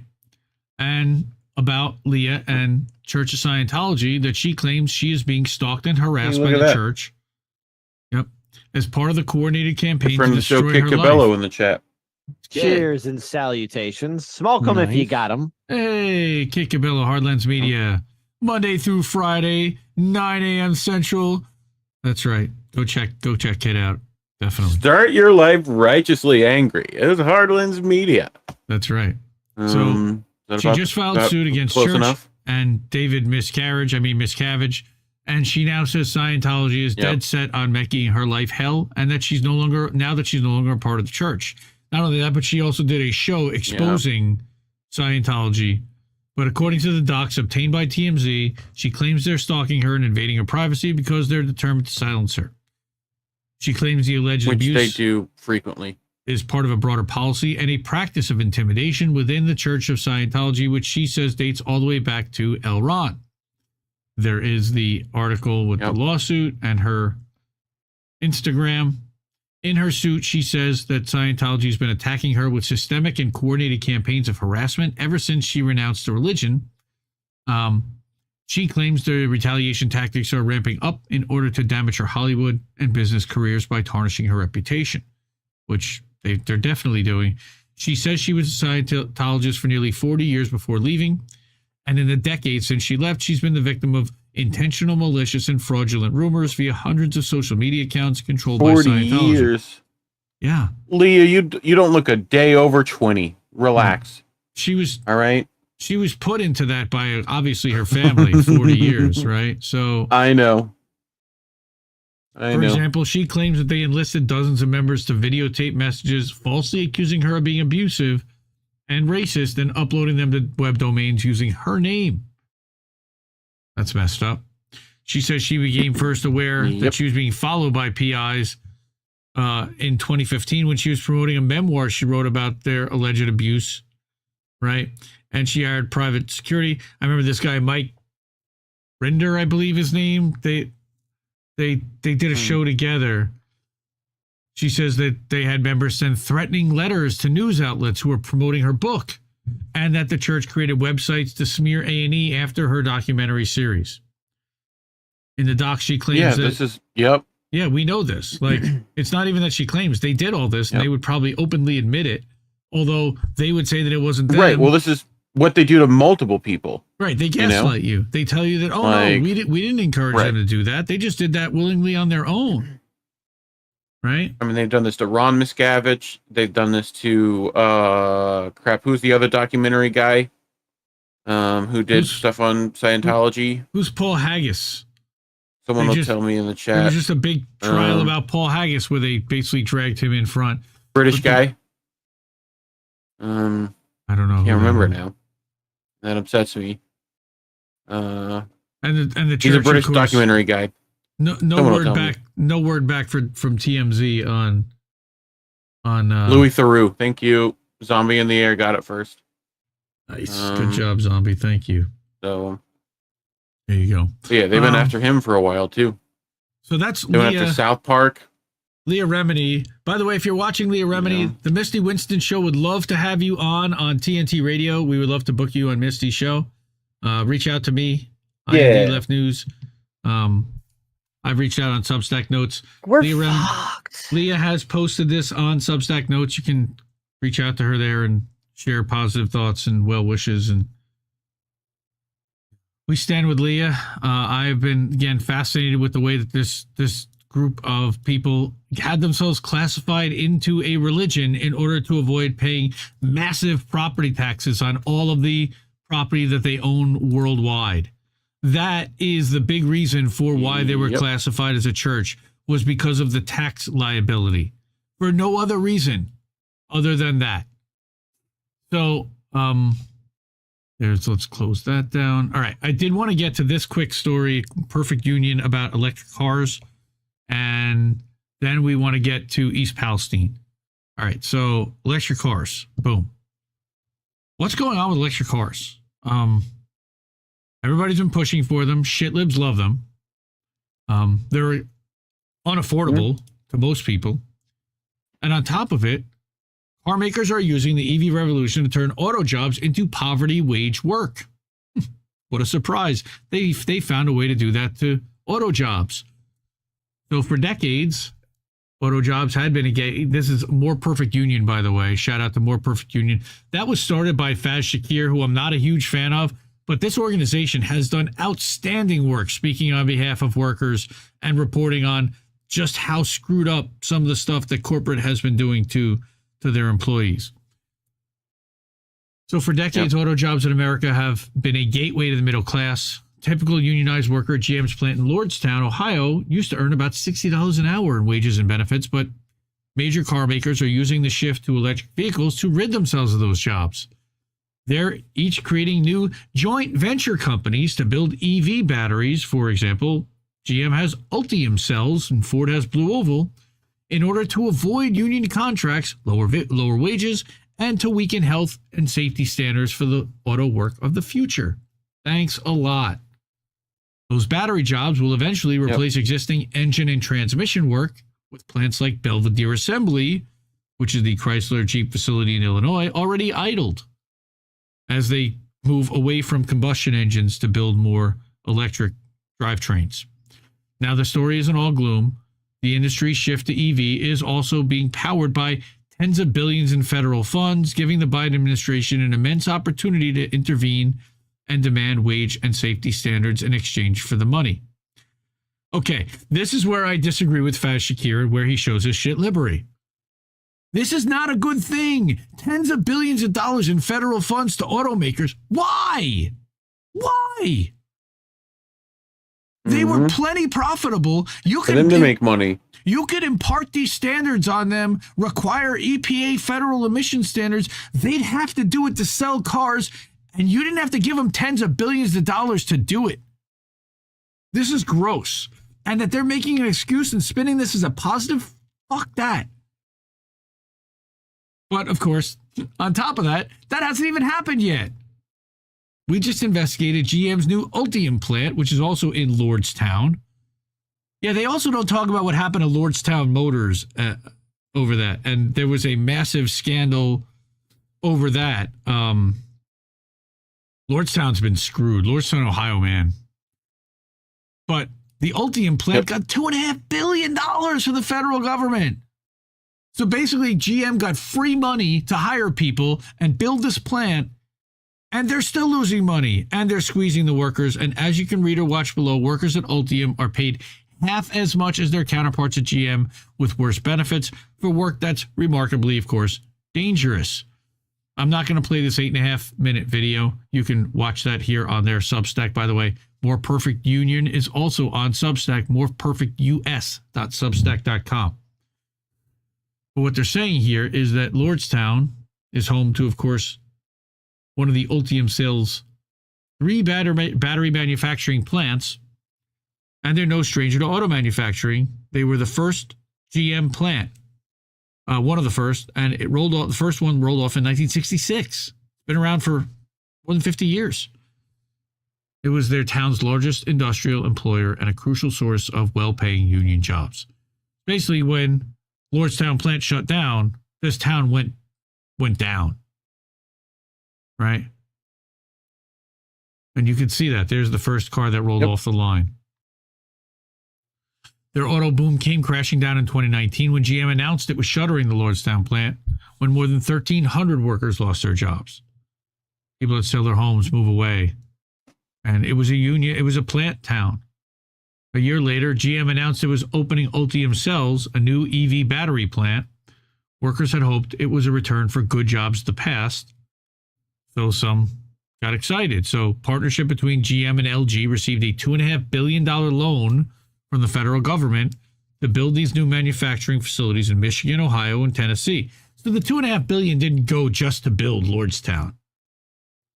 See, according to the DOE, these plants will create 6,000 construction jobs, but only about 5,100 operations permanent jobs.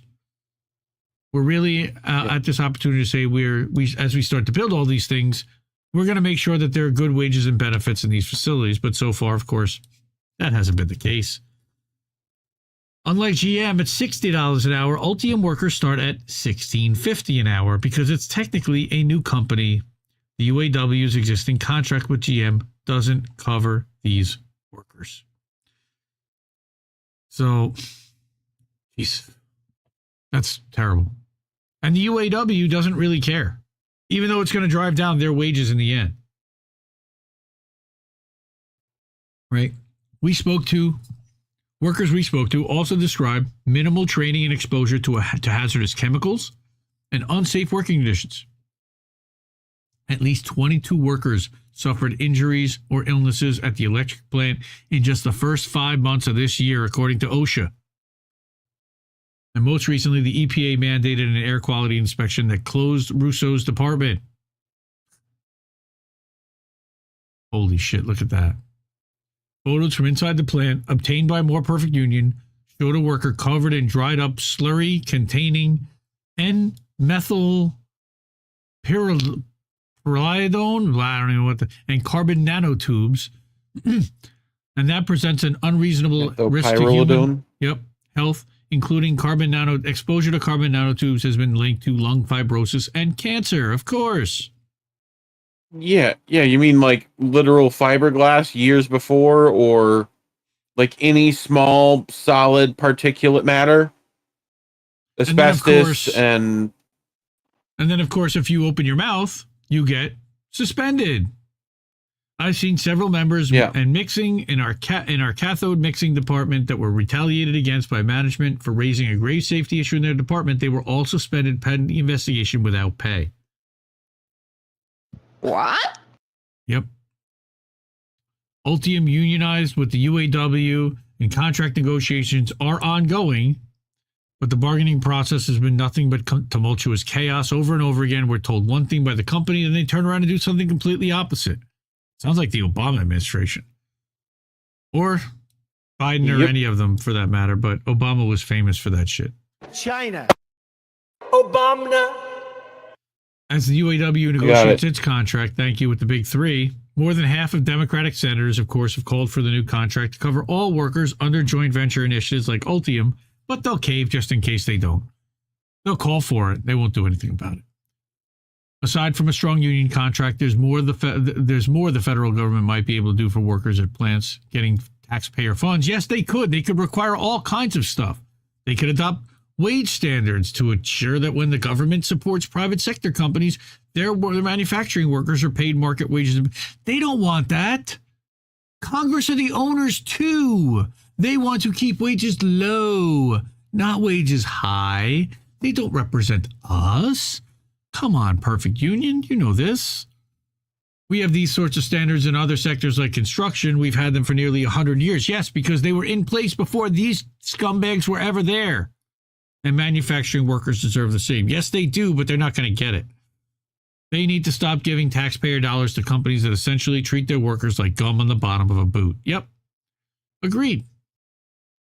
I wish President Biden actually came down here and just took a walk through our production floor. These are extremely skilled technical jobs that require a lot of skill and a lot of training to do. I wish President Biden knew that. Yeah. Like, what? Yeah. He doesn't even know what he had for breakfast. Like, why does that matter? Well. Ugh. Yep. We live in hell. But subscribe to More Perfect Union. They are one of the outlets that is doing the work on labor, and there aren't too many. And they can get shit libby, and they can champion for Democrats a little bit, and they can champion for union heads a little bit, which is kind of gross. But we need every labor reporter we can get. Anyone that's amplifying the stories of the workers and not doing it on behalf of the bosses, we need those people. We need those voices. Big fan. So I got one more story here. Let's take a look at chat. Yeah, Joe might slip. Yes, he just very well might. Say hi to everybody over in chat. Already mad at this title. Yep. Well, this is from a resident of East Palestine. Like literally, we just. Well, that's. Yes, we just finished it from a person before. That's right. And that's kind of funny how it ends on that one, but yet we dovetail into this. And this, again, is a. Oh, okay. Roger Meadows. Oh, hey, you skipped the part of unions pushing a local ballot measure to house the homeless on that article regarding the hotel workers. Did I? You know you were not going to sneak that one past me unless you did and I zoned out for the moment. No, I don't. I definitely don't remember catching that one, Roger Meadows. Thank you for letting me know on that one. Also, $5 tip on YouTube about our previous story about Scientology. Don't forget David wife Shelley. Her whereabouts have been unknown for years. Where is Shelley? I think we mentioned her. Yes, we definitely we haven't, but that. But yes, Leah's first Substack post was about where is Shelley. Where's Shelley? Yeah. But there's the Roger Meadows thing. Hey, you skipped the part about unions pushing a local ballot measure. Let's go back here. All right. With the hotel workers, right? All right. I wasn't going to sneak that past. I think the Scientologist got to Jamie Foxx for dating Katie Holmes when she left Tom Cruise. Thank God he came through and survived. There were rumors that he was cloned. Oh, God.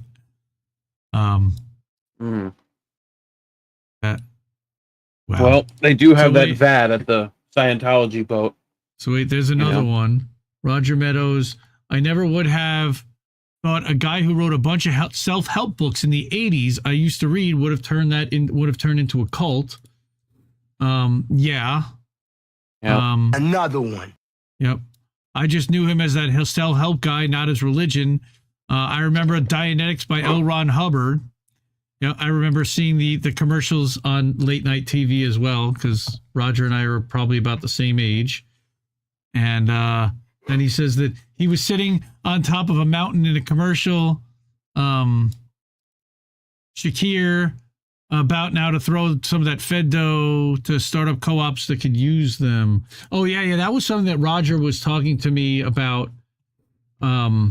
Is what was lobbying the federal government to provide more money to independent journalism outlets like INN in some type of form of grants or whatever, so that I don't know if I want them to do that. Well, as long as they don't require, the minute you got government funding, people would be immediately suspicious. Right. Well, not just, well, yes and no. It's more like a subsidy, but I mean, how else are we supposed to, sustain? I was looking to put that super right, chat. but then they'll figure out a way to regulate it. There we go. Arthur. And regulate David White speech on Shelley. top of it. That's right. Thank you, Arthur, for the $5. Shelley Miscavige, where don't stop saying her name. For sure. Kirstie Alley did die. She was another one. Thank you, Team Orca OnlyFans. OnlyFins, right? OnlyFans. That'd be Tom Cruise. That's right. Tom Cruise using witchcraft on me to get the fire off me! Yep, Tom Cruise does use the witchcraft. I have the other one, too. Mr. Biden, come on down here! Help me, Jesus! Help me, Jewish God! Help me, Allah! Ah! Help me, Tom Cruise! Yahweh. Help me, Tom Cruise. At the very end, he does help me, Tom Cruise. The only way is Yahweh.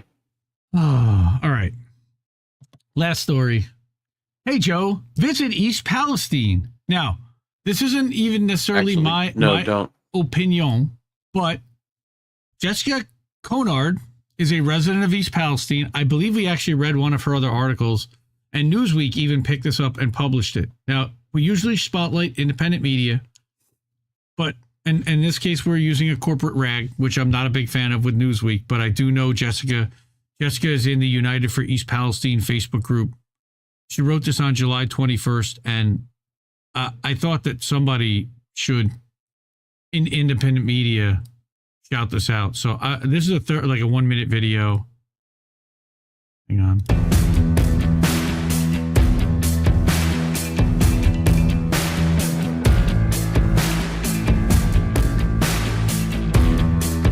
Does it need to turn the sound off?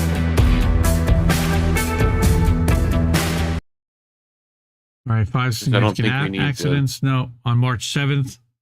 Yeah. A train conductor died in Ohio after a truck collided with his train. How nice. Yep. This incident comes just days after another Norfolk Southern train derailed, and weeks after the derailment of a train in East Palestine, of course, quite famously. That accident, as we know, leaked toxic chemicals in the surrounding environment. Evacuation of more than 5,000 people. And their houses and their ground is still poisoned and contaminated. 6 months later, folks, this was February. It is now August 6th. It is 6 months since this accident. You see, there was snow on the ground and ice. Gross. Yeah. Right? Oh, bumpers. But let's read the article that's the companion that goes along with this. What Jessica's writing is that the Ohio derailment is not a comeback story. It's a grim warning. It's about an industry that values profit over people and the environment, and about a regulatory system that has failed to keep these industries in check. There's an undeniable connection between this disaster and the plastics industry. The production of PVC plastic depends on transporting harmful chemicals like vinyl chloride. The insatiable demand for plastics has driven the need for increased transport of these hazardous substances, placing communities near rail tracks under constant threat. And as company profits soar, our communities are left to grapple with the aftermath of their negligence. Her community learned the hard way when a train derailed with devastating consequences. They witnessed the callousness that the rail industry is capable of when they laid tracks over their poisoned soil only a day after conducting what is likely an illegal open burn of the vinyl chloride voluntarily spilled from 5 rail cars, a decision we are only now learning may not have been necessary. President Biden, it's time to declare an emergency in Ohio, Pennsylvania, and West Virginia for those who have felt the impact of this train derailment. And that's the reason why she wants him to go there, is to see this for himself, because he hasn't. And the minute he goes there, he's going to declare it a federal disaster agency. Yeah, but he could do that without going. Honestly. Yes, but he, like a Republican, like a conservative, like a shitlib, the only way that these assholes have any empathy for anybody is if they personally strongly have worded letter. to Joe Biden is going to work? Is if they personally have to experience it themselves. No, there have been tons of pressure campaigns. This is just her begging because she doesn't know what else to do. Her home is outside, just outside the shockingly small evacuation zone, which is 1 square mile from where the fucking thing happened. I watched from home as an ominous mushroom cloud expanded and crept over the place where I grew up. The sweet, thick chemical and chlorine smells left an unwanted film in my mouth as it intruded into my home and sent warning signals to my brain. We were advised to shelter in place and that the smell didn't mean we would be harmed. And the smell didn't mean we'd be harmed. The Unified Command reported on March 31st that residents were having acute health issues. Many residents still beg for improved indoor air testing, as the horrid odors linger inside and out for many even 5 months later. Now 6. And they're not doing anything about that. They're still reporting ridiculously high dioxin levels in air filters. Her town's freedoms have been hijacked, and with it, the narrative. It's astonishing how good Norfolk Southern is at running a PR campaign aimed at distracting from the core issues at hand, such as inefficient indoor air testing and early cancer screening opportunities. Declaring an emergency now, not only for Ohio, but for Pennsylvania and West Virginia residents in that tri-state area, will set a precedent to ensure the freedoms of her fellow Americans won't be held hostage at the next derailment. Hell yeah. Her young children, who just experienced the pandemic, are now asking again if their school is safe, or if they'll die, or if we'll continue to live, or they'll die if we continue to live in East Palestine. And yet this could have been prevented. We've been left to beg for reimbursement, for relocation, for loss of income, for related medical expenses, and for clean air and water filtration systems from the company that caused this mess in the first place. The offender's financial assistance has come without clear criteria, length of time, or guidelines. We need to know that our lifelong investments in our home and community will be protected.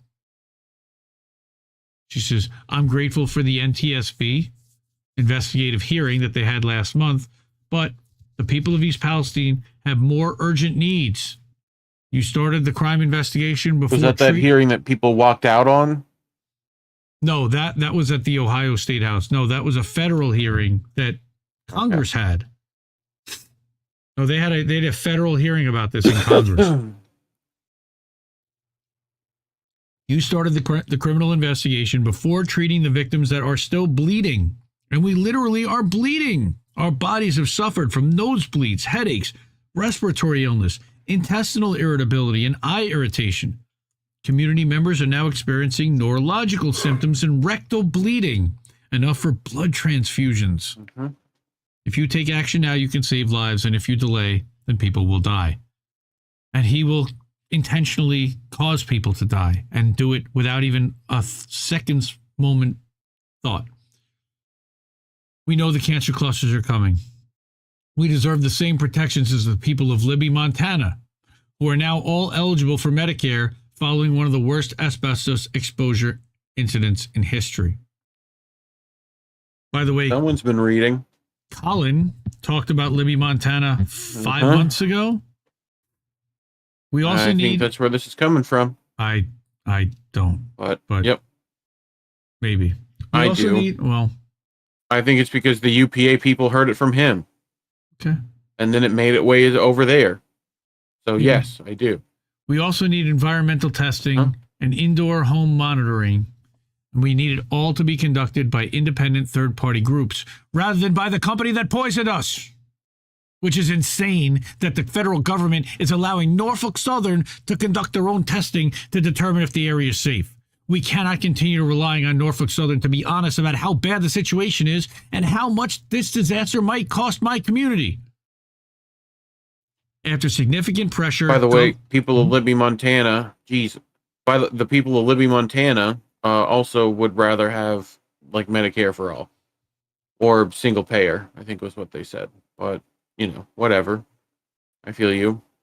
Axel Strife, yes, and I was going to say that, but Savage Joy also had been talking about Libby, as well as Kim Iverson had been early on for Libby. I think we're not the only ones, but yeah, we brought it back up we're the one who made it the jump to this. Yep. So, the governor has asked, after significant pressure, he finally asked the president to issue a major disaster declaration. Now is the opportunity to prioritize community needs over the malfactors reports. There is time to hit reset. That's wishful thinking, but probably not. And he's not going to do it. But in the meantime, her family will watch the trains roll through our town, many carrying potential hazards on behalf of the plastics industry, and they can't help but hope that the same urgency applied to restoring their operations will be directed toward addressing their community's health and well-being. Again, she's calling on President Biden, I implore you to prioritize human lives over corporate profits and take decisive action to prevent another East Palestine. And we all know that Joe Biden would basically just give her the finger if he could, or say, calm down, man. Why so mad? Because they poison their fucking town. And you ain't black. Yeah, exactly. That's who she's expecting. You know the thing. That's who she's expecting to actually step up and do something. It's going to be a long fucking wait. Yep. Savage Joy, Kim Iverson. Anna Ringwald, asbestos killed her dad. So sorry. In less than 40 years, as Sean Miller's Bad Cookie says, they won't have the materials to make plastic anymore. Oh, they'll come up with something. They'll melt humans if they have to. Come on, Jack. That's right, Dr. Nick. Come on, Jack. All right. Hey, so we gotta make Barbies. We gotta make more Barbies, man. Just don't worry about it. Yep. He who controls the plastic controls the universe. Well, wasn't that from The Graduate? Oh no, that's a whole different thing. Yeah, definitely The Graduate. Definitely. That's definitely what it was. Roger Meadows dropping another $2. Nobody tell him. We love Roger Meadows over here. Thank you so much over on the Rock Fans. Either nationalize or cooperatize that bitch to get the state AGs from each state that those tracks run through to start revoking their corporate charters using the Model Corporate Charter Revocation Act. Well, that would be nice, except that none of them actually has incentives to do so, and they'll just get paid off by Norfolk Southern.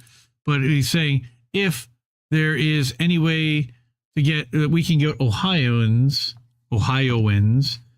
to run a citizen ballot initiative as an amendment for Ohio Public Bank to finance infrastructure and create the surplus and run a CBI for CBI for single payer. I like the way Roger thinks. We need to get Roger on more shows. Also, Roger on YouTube.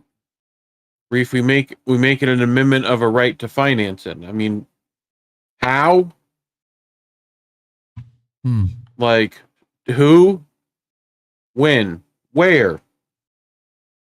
Like, yep. And Roger is saying, did you just say Montana? I mean, in theory, payer? Well, no, I didn't say that. What I said was that Libby, Montana, the residents got. No, I did. Oh, okay. Why wait for the federal government? Yeah, at the end of the video, they talk about how they want subsidized health care. Yeah, but not all Montana residents can get that. Only the ones who were poisoned by the asbestos in Libby. Yes, pay it.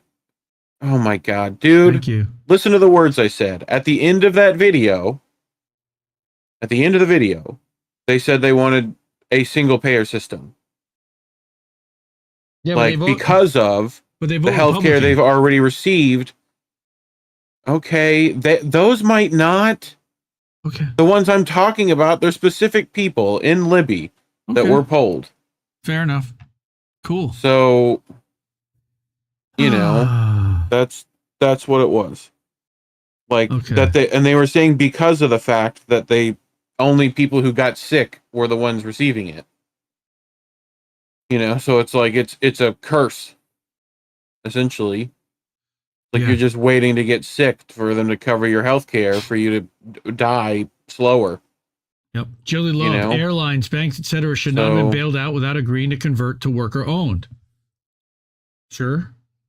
But Problem is that the lawmakers have no incentive to do that because they're being bought off by the corporations and the bosses. They can't have very good health care in Libby since they offer such low pay to professionals. I don't know anything about Libby. I think it's fully covered stuff on that regard. It just depends on if it's not like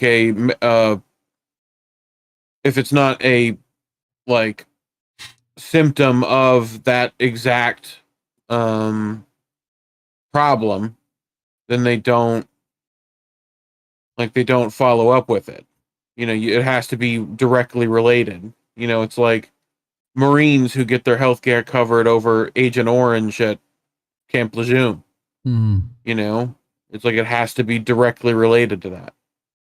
So, well, see, the other thing is, Jilly Love's saying we really need CBIs, like citizen ballot initiatives, like making war profiteering illegal and healthcare and ending wars and everything. Yes, but what we're finding is that states are just either ignoring or overturning the citizen ballot initiative, getting around it, overriding. Yeah. Look what they did in Florida, where everyone was excited that 1 million felons were going to have their voting rights restored. And what did they do?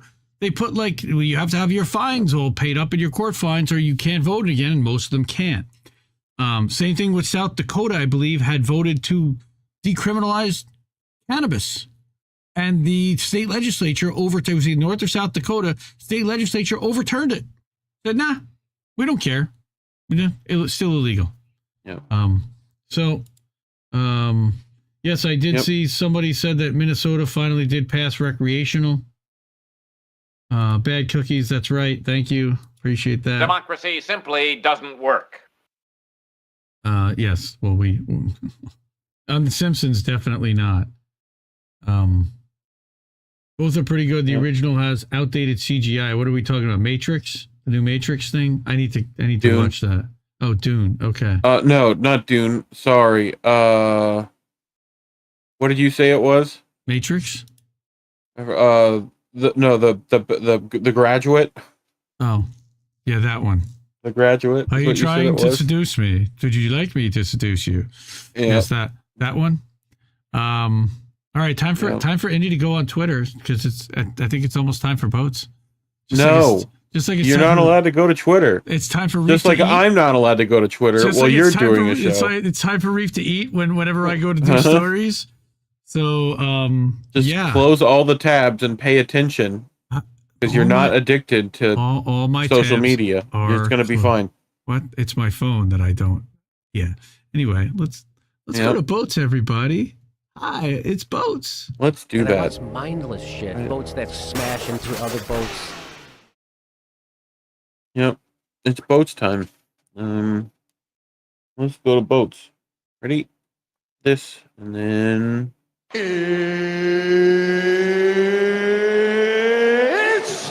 time! Boats. Is that Brittany? Ski-Doo, but it's... No. Jesus Christ. Your head needs to fucking get itself together.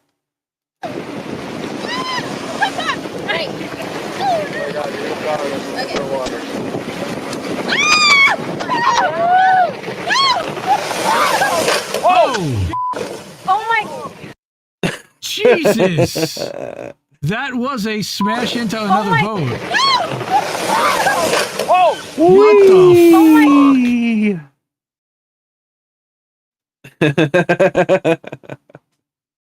wow. Strap in for these ones. Wow. Wait, why is this all mirrored? Everything. Hey, how about now? There we go. Okay. Look, another Ski-Doo. I don't think that should really be that deep in the water. Uh-oh! Uh-oh! Oh, no! You French fried. Now you gotta wait for low tide. Dude, you totally pizzaed when you should have French fried. That's a bad time. You're gonna have a bad time. He French fried when he should have pizzaed. Oh, yeah. And look at the Ski-Doos. It's like, I'm gone. Bye. I'm gonna go have some fun now. Like, wow. Well, just does a little whip turn. It's not like he's riding onto the trailer. I mean, dude, look at it. Oh, oh, God. Hope you're insured. Well, I'm sorry, they don't have flood insurance. Not the Honda. So, rise and grind guy acting like farming is some kind of life hack to make infinite money. You don't understand scale. Use $50 to buy 10 tomato plants. In 6 months, you have 250 tomatoes. Plant those into 250 plants. What? 6 months, you have 6,250 plants. Wait, what? Plant them. 6 months, you'll have 156K tomatoes. And where are you Plant putting all them. this? 6 months, you have 3.9 million tomatoes. But where are you? Sell them for $1 each. Where are you growing them? Where are you finding the land to grow 3.9 million tomatoes, sir? Just potted. Don't worry about it. I have a dozen tomato plants, and they are taking over my entire deck. And my deck is 30 feet long. Oh, that is delicious. I want one of these. That looks way too good. Is that a burrito? Is that lettuce on the outside? Is that a lettuce wrap? I think that's like more bud. Can of leaves. Yeah. Anyway.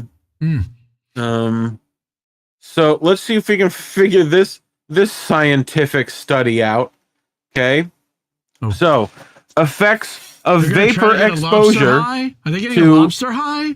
Delta 9 tetrahydrocannabinol in the Maine lobster. So we're fucking in Maine. We're at the fucking lobsters. Like depiction of a lobster undergoing exposure to THC vapor, aka a lobster hotbox. Like, like now, do we get to eat the lobster afterwards? But is my question. Wait a minute, stop. But isn't the lobster like submerged in water? Sure. Well, it doesn't have to necessarily be like completely in water. You know, it can kind of be hanging out near the water. You know. No. But no. Like rock lobster. No? That's right, mastermind hour. I was waiting for somebody to go.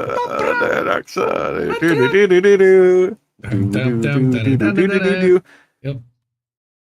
What do you want for breakfast? Huh? What are you picking out of there? Where's the crunch berries? The diesel berries. Smoke weed every day. The diesel nuggets. Like, I'm gonna have some diesel nuggets for breakfast. By the way, that does have like the whole list of my favorite Kellogg's and cereals. You've got Cocoa Krispies, Lucky Charms, Cap'n Crunch, Frosted Flakes, Apple Jacks. Bro, that is that's a Honey quality Bunches. house. Let me tell you something. That's a quality house right there. I want to go hang out there. Quality house, huh? Look, Crab helping us out. It's Greg. Look at that. Greg's got my weed. Nice. Nice. Smoking out the window. What? Smoking out the window. Yeah. Could you do this to me? No DMCA. All right. Meanwhile, in France.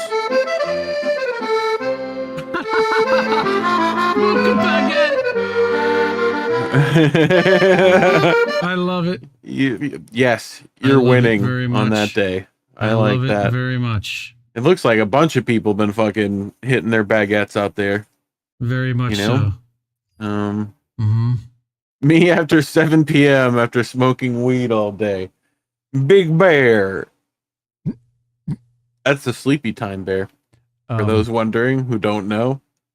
That's actually me at 7 p.m. because Indy is well known for his naps at 5, 6, 7 o'clock. Yeah, so that would definitely be me. You can see on your phone well enough, right? Yes. I can. Okay. What's the matter, babe? You've hardly touched your hot weefles. That's awesome. Hot weefles. Weefles. Cars and truck waffle maker. My son would love the shit out of that. Wouldn't they? Yes, he would. What? Why do people make? Okay. Sure. Wouldn't you always just want the semi truck though? You know. I would want the race car. Personally, I'm a race car guy, but that's just me. I'm a race car guy. Okay. You know, race car guy. You just got to throw out all the cop cars, though. You know, no cop cars. No. Bye-bye. ACAP. I mistakenly broke my mother's vase, so I placed my little brother beside it and took the picture for evidence. Fucking, that's fucked up, dude. You can't be doing a little man like that. You know? Hey, bud, come over here. But... Let's take a picture. Right? Anyway. That's not evidence. That's not evidence. That's a setup. Yeah, you're too far away, by the way. So hurry up with that. No. Okay, come back. Yeah. Lil bro spawned in with consciousness.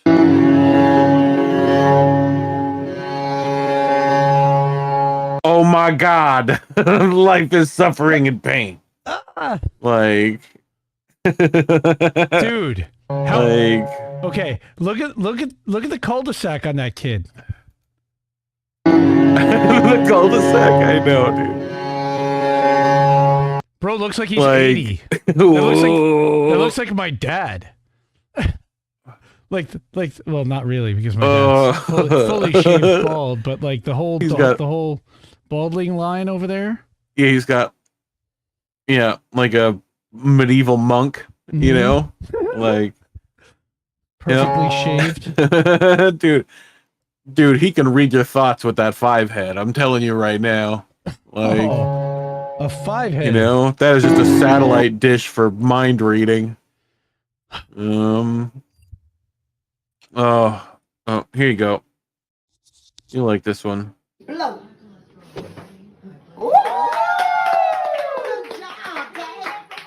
Happy birthday.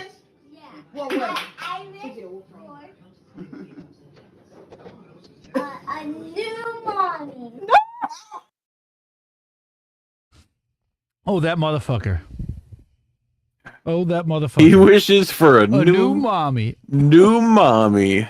Goddamn. Oh. God. You're gonna be in trouble. Yeah, you are. You're gonna be in trouble. What you need a new mommy for? I swear to God. What she saying? They say you gonna make mommy broke. Dang. What? Dang. They say I'm gonna make you broke. Cause you eat all my food. You eat all my money up. You got cheese like me? You got cheese I can eat? No? What? My kid always likes cheese. Hello? Yeah, I'm here. Well, kids love cheese. My kids love cheese. You know? Is this how you moved your kids around today? No. You need to start listening. He didn't have the overcoat, but yes. He doing the little air runnies, man. You need to start listening.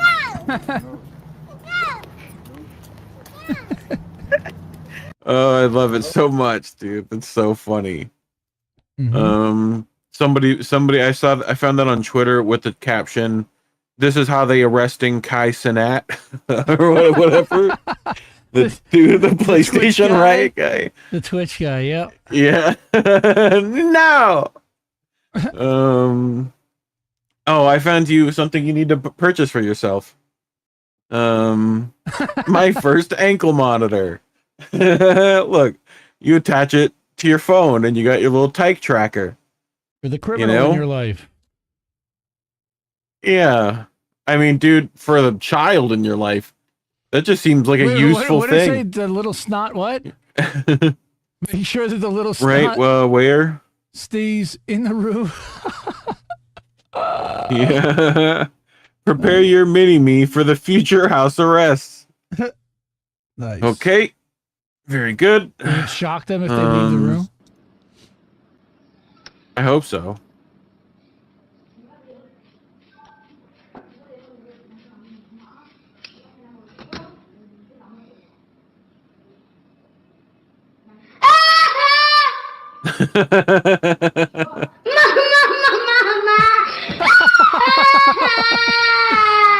That looks like my niece.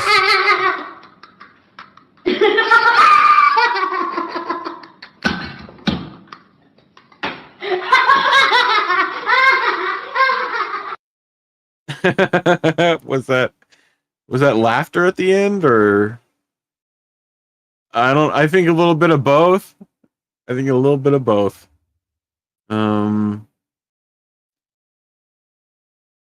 So this kid doesn't want to go to fucking school at all.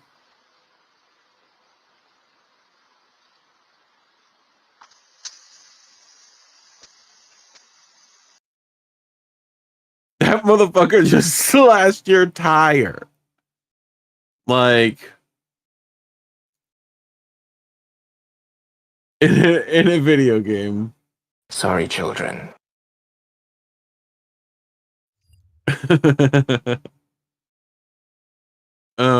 She said, "Nah, I'm good, fam. Fuck this shit." Like, oh, wow. Shit. Well, we're going to hell.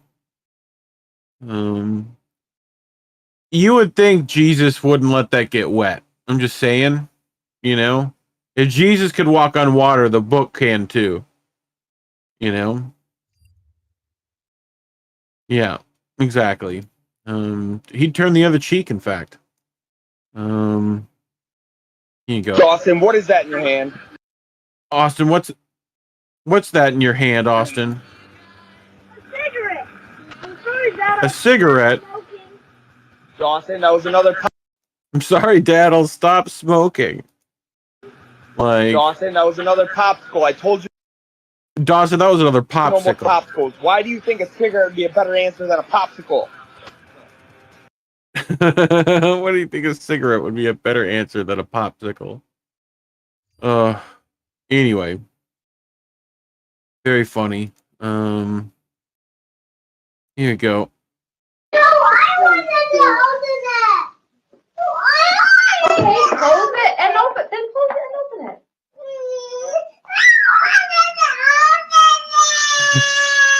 Go back inside. Baby trying to run into the road.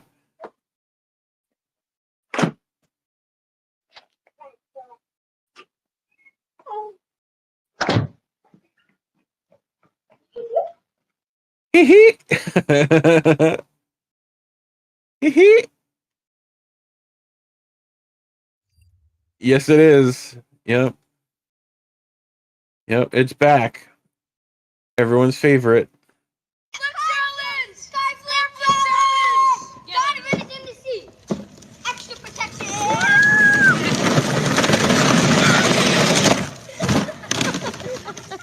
Yeah, fucking did it. Did a little flippy boy. Like, whee. Yeah, dude, I like that's a win. You won. You know? This guy, on the other hand, did not win. Like, just didn't win at all. Oh no. Oh no. Like, Dude, children, like, now I don't feel bad for the ones earlier. You know? Oh God, this one.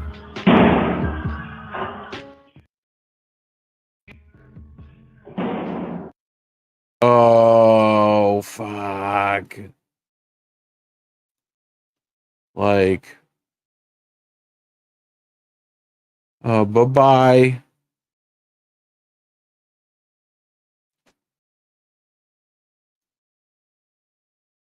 Oh,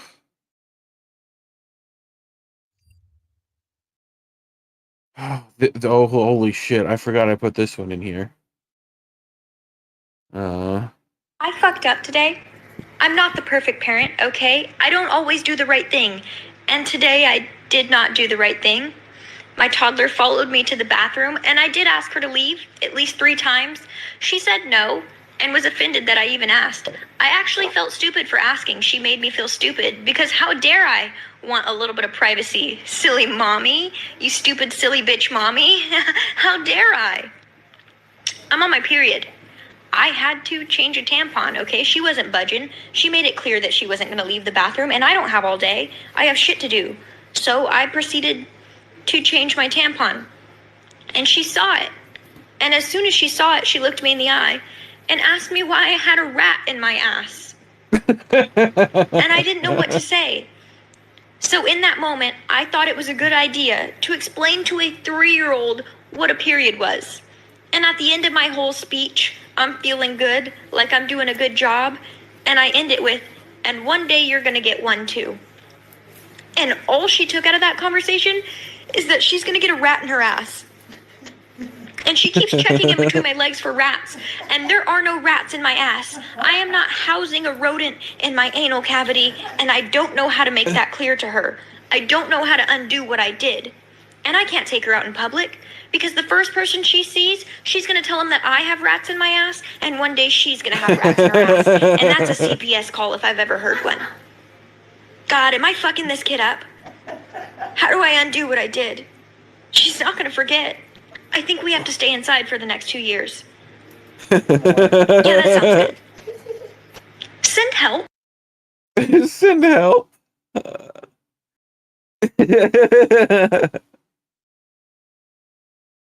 Yep. Yep. Yep. I got you. Yep.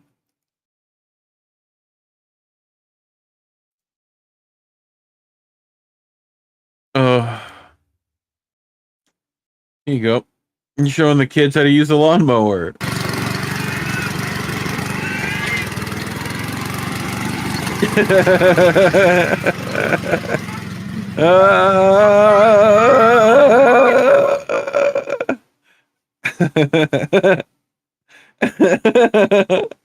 That's just the fucking, like, Benny Hill music should be playing for that.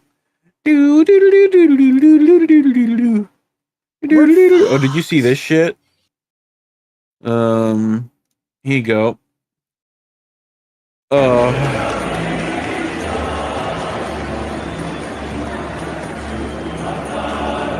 My kid is the new Jesus.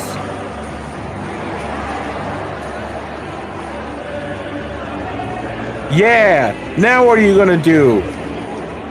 Worship my child.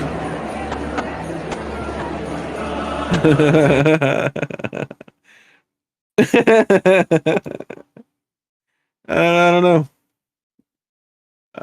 Good question. Yes, it does. And up next we've got Monkey. Whee! Whee! That's like, what's going on? Was my mic? Like, how did they figure this out?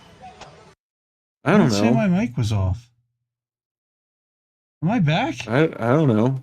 Hi, everybody. I don't know if you could hear me before, but now I'm here. Reef could hear me. Someone was telling you to get off Twitter. I wasn't getting off Twitter. I wasn't on Twitter. That's right. You weren't getting off Twitter. We know. Anyway, here you go. Here's Puppers.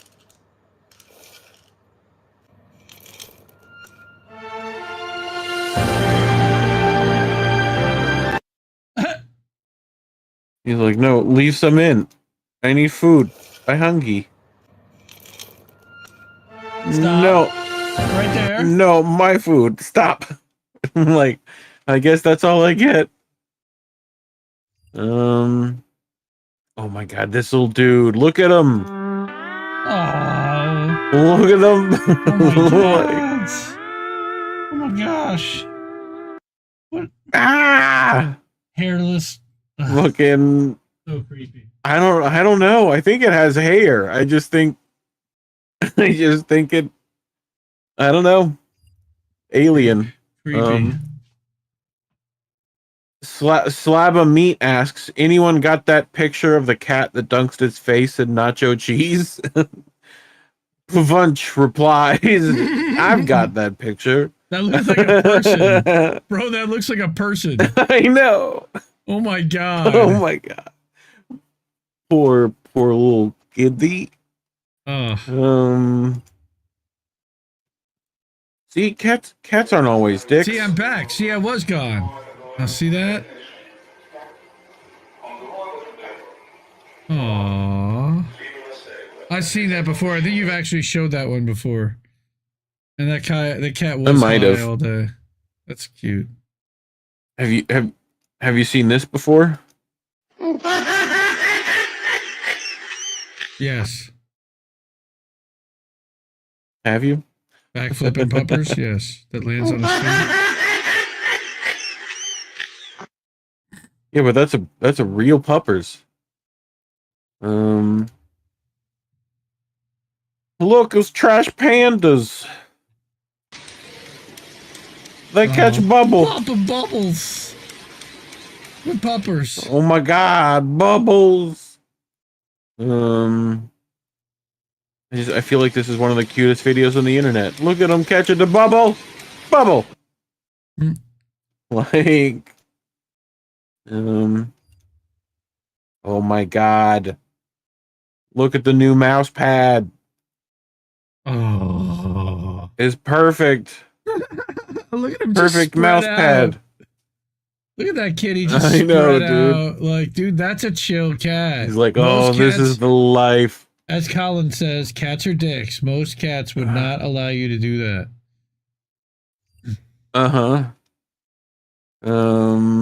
Look, it's puppers. Oh, little puppers. Yeah. Yeah. Dude doing a leapfrog. Yumpums. Like, look at the puppers doing the leapfrog. I love leapfrog puppers. Oh. It's so good. Dude, what the fuck is this cat on? Cat EXE has unexpectedly stopped working. What the fuck? Yo, you good? You good, dude? Yeah, the water's amazing. Fucking. He got high, like, whoa. What? Huh? Whoa. Did their life just flash Someone before help them? that cat. I think. And they saw this.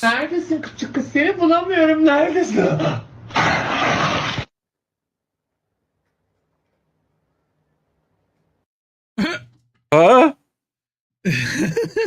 No, I get it. Whoa! See, this is how I know you're not watching. Because then when I play it again, you go, whoa. Yes, I missed the first God. one. I saw the eyes, and I was like, oh! Pay attention. No.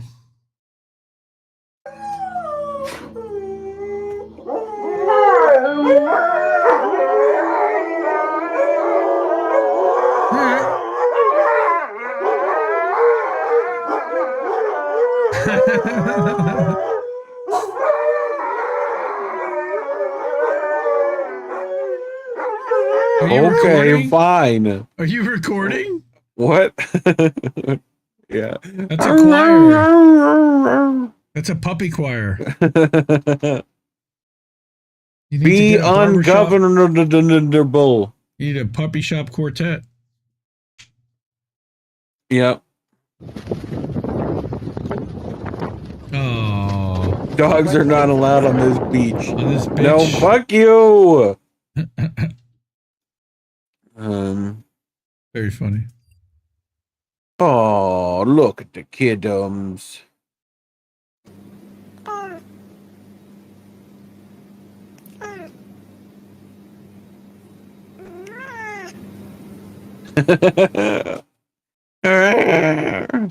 You're not allowed to stop. Here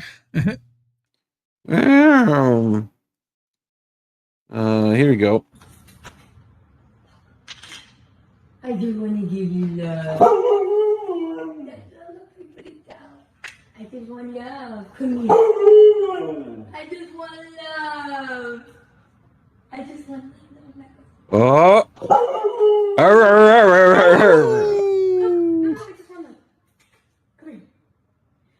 Fuck you, lady. I know what's going on. Come here. No. You're okay. Come here. You're okay. Come here. Give me some loving. What are you trying to do to him? No! Come back! What do they want to do to fucking him? brush. He knew. He knew. The little brush. He knew. See that she's putting down the orange brush? Oh. He's like, nah, fuck you, I know. She even like reached for it like a dummy. You almost had him. You know, or her. Here we go. Oh my god. What the fuck? Dude's doing better than the dad earlier.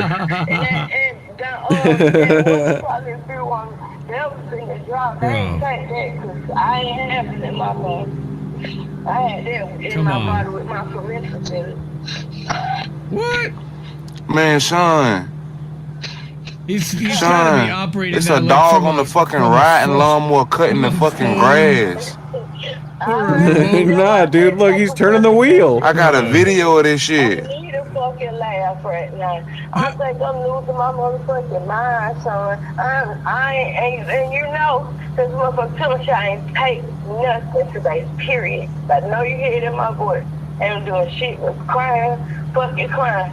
All motherfucking Who's in the background? Are we in somebody else's conversation? I don't know. They're like on the phone. When my baby come home, she got for a good reason, as I do every fucking day. What? Someone translate that in chat for us later, I guess. Yeah, because I couldn't pick up what was going on. Wait, stop. Cookies gets the chat of the night. All right. Where is it? Hold on. He said, please don't show this to capitalist America. The last thing we need before AI takes that job is for the dog to take that job first. Dog to take the job first? That's a winning comment for the night. Boom. Yep. Oh. Nice. Look, they're gonna take your janitor jobs next.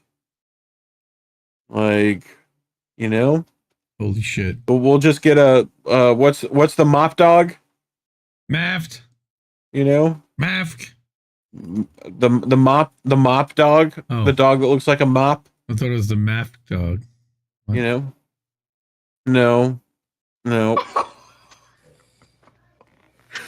I literally have been downstairs for an hour wondering where the fuck's my dog and why is she not coming downstairs when I'm calling her name. This is why. Because she's stuck in a pants leg. Oh, my poor bee. Oh my god, you're such a fucking idiot. Oh my god, I don't even... There you go, puppers. Oh my god, you fucking... Fucking idiot. Oh.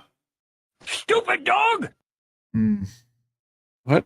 No, I did not just take a sip of coffee. I just did that because it was funny. I've seen this one. Have you? This is what I was dealing with earlier. Zoom call. Mm-hmm.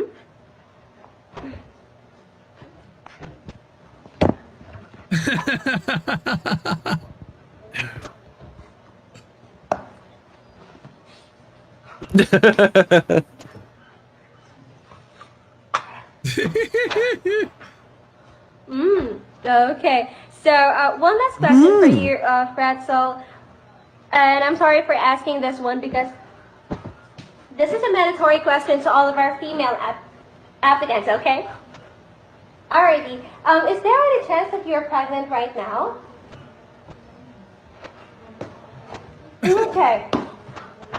Thank you for being honest. And I guess I've covered everything that I need to ask from you. And what I want you to do is you just keep your phone lines open 2 to 3 days from this day because currently we are in a work I'm gonna bite your ass, fucker. and we still have to undergo a deliberation at the end of the day, okay? Thank you very much. Have a great day and be safe. Bye-bye. The face at the end. That's pretty good to like maintain. I know, dude. She is not paid enough. That is a professional right there. Oh, is it? No, it's mine. Delicious milk time, yes. Like, yes, dude. Adams, I just spewed my drink. Nice. Nice. She's definitely Filipino, so screw Google. She's a cute. Oh, look at the poppers. She's a cutie, by the way. That nice lady. Yeah.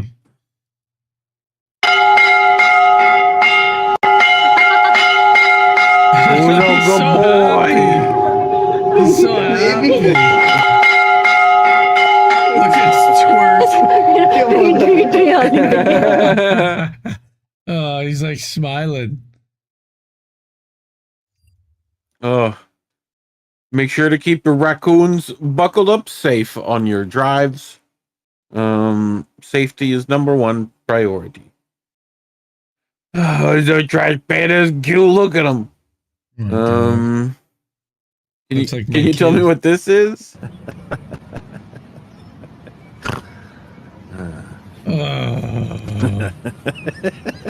What the? What is? Dude. Bro hit the sour D a little too hard last night. I think that's a tapir. TAPIR, I think. It's fucking anyway, weird. I just figured a good way to start to the weird. Speaking of Monday, Tuesday, Wednesday, Thursday, Chocolate. Friday, Saturday, Sunday. I'm gonna run that back Tuesday, again. Wednesday, Thursday, Friday, Saturday, Sunday. That's so weird. Wow. That's very weird. That's creepy. Is this weird? 4, 3, 2, 1. Oh, that's a great backward trajectory. Yeah. Oh, beautiful. Oh my God. When's it gonna stop? Oh no. Oh, it hit the ravine. It went right over it. Yeah. Oh my God, dude. What? Come on, I want to see. Did he puke? Yeah, I had to have. Come on, how many times? Like, wow. Wow. Oh my God. Wow. Wow. Wow. Wow. Wow. Wow. Wow. Wow. Here we go. Oh, hardcore parkour. Trying to land. What do you say? I tried to land. I tried to land. I tried to land. Yeah. Did you? Unsuccessfully. How did you do that again? Dude, so can you explain? Wait, so that 本唱着春天的故事，改革开放富起来，承前启后的领。 Okay, that's a human penis with a foreskin right there. Looks like one of those thumb people. No, it looks like a foreskin on his neck. Spy Kids. Wow. Yep. You were saying? Does he have a large goiter? No, you just totally threw off my train of thought with okay. Ben Cookies, who's saying that that's a neck beard. No, that's a neck skin. Neck. Yep. Does he have a large goiter? Sure. I don't know what the fuck he's got. Now that is a large goiter. What the hell? Bro. What? If life is giving you lemons, squeeze the juice into a water gun and shoot people in the eyes.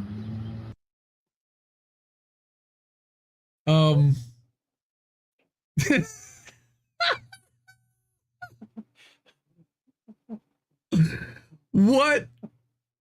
What the hell? Yeah, what the hell? Oh my God, no way, yeah. Like, sure. I have no response to that. When life gives you lemons, put it in a squirt gun and shoot people in the eye. Is that what he said? That is what the man had said. What the dog do? What about what the dog doing? What the dog doing? Yeah. Here you go. What is this lady doing? Excuse me. Yes, ma'am. My baby asked for no pickles, and there's pickles on here. I apologize, ma'am. You want a remake on your burger, ma'am? Wait, what? Who's that? Who is that? Ma'am? Ma'am, you want what now?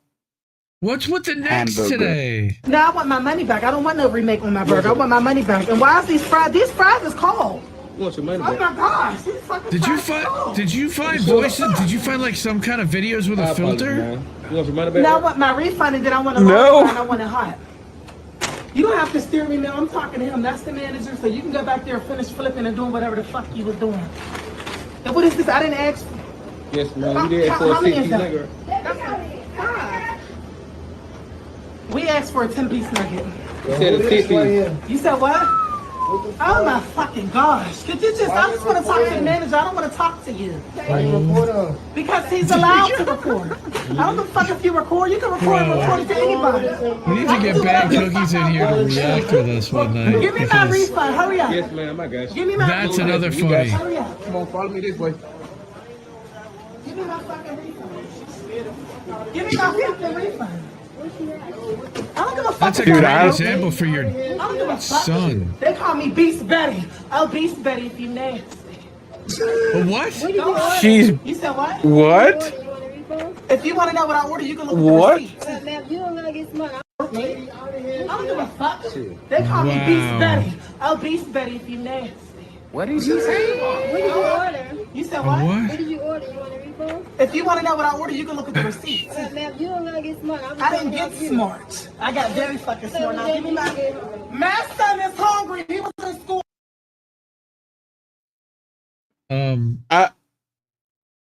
Mass What? Right Hour. I'm just amazed that thumbs can talk is also a very, very funny comment.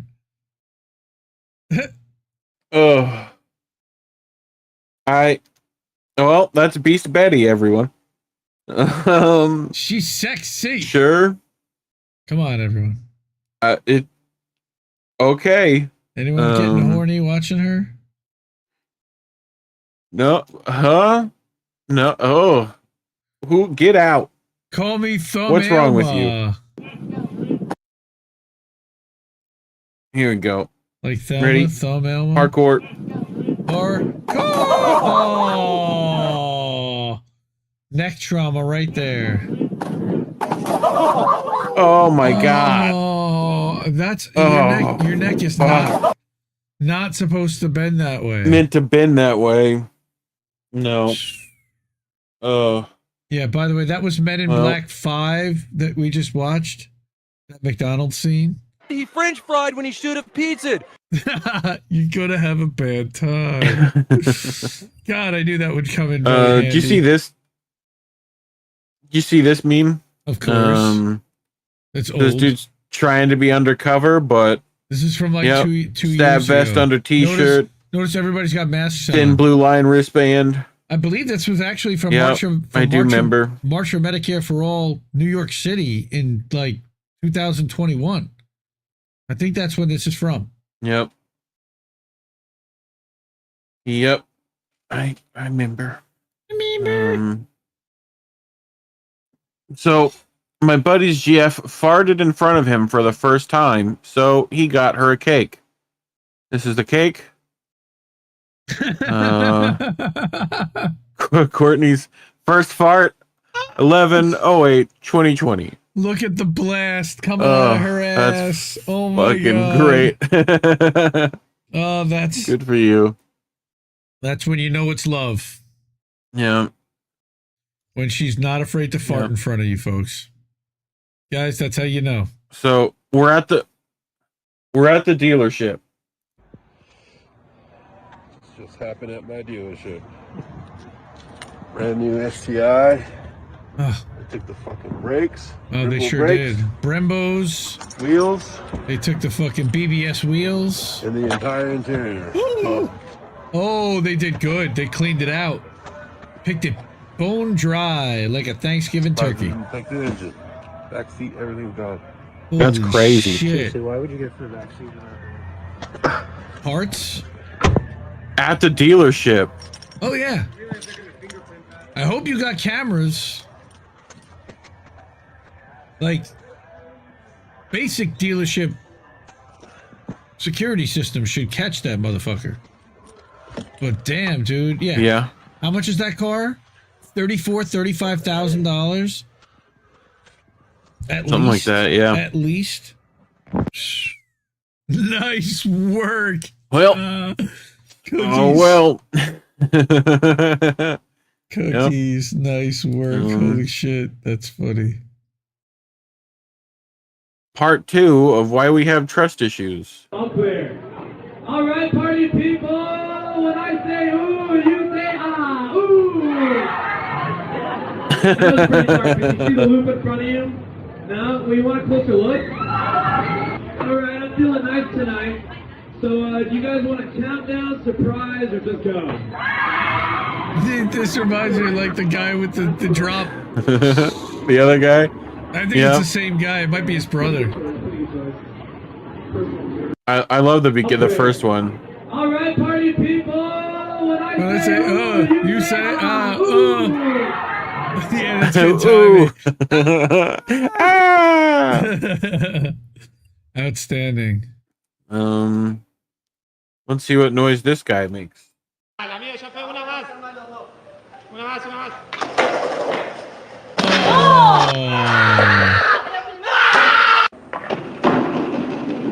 Dude, what an asshole. He French fried when he should have pizzaed. No, he actually French fried when he should have French fried him. That asshole pizzaed him. He's pizzaed him? Yeah. Yep. Dude, did you let's see if you could catch it. Like Oh.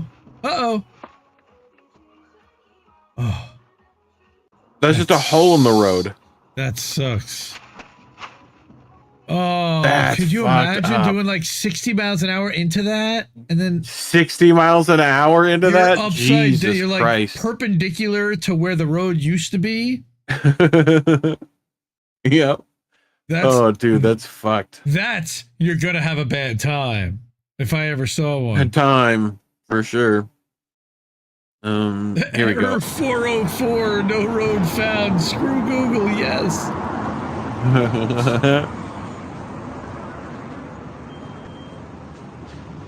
This is fucking terrifying. Is that Mini-Me?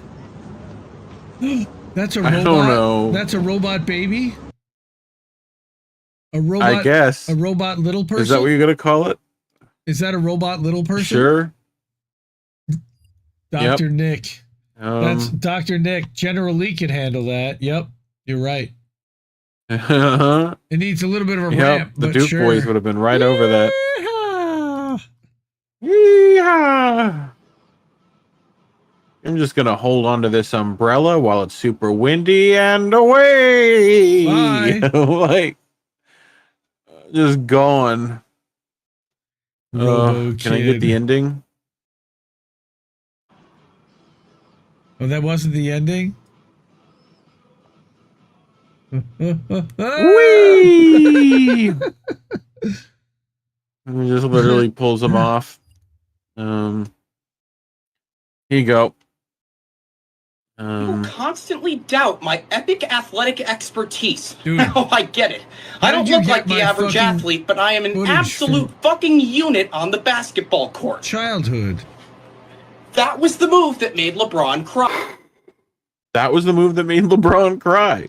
Bro. Average athlete, but I am an absolute fucking unit on the basketball court. That was the move. That was the move. How did Reddit find my high school videos? Made LeBron cry, dude. So you're going in for a haircut.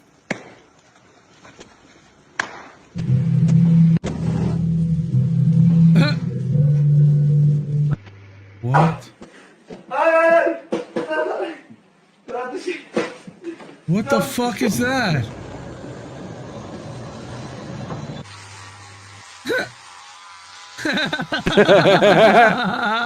I want that guy. Is that an ice block? Yeah.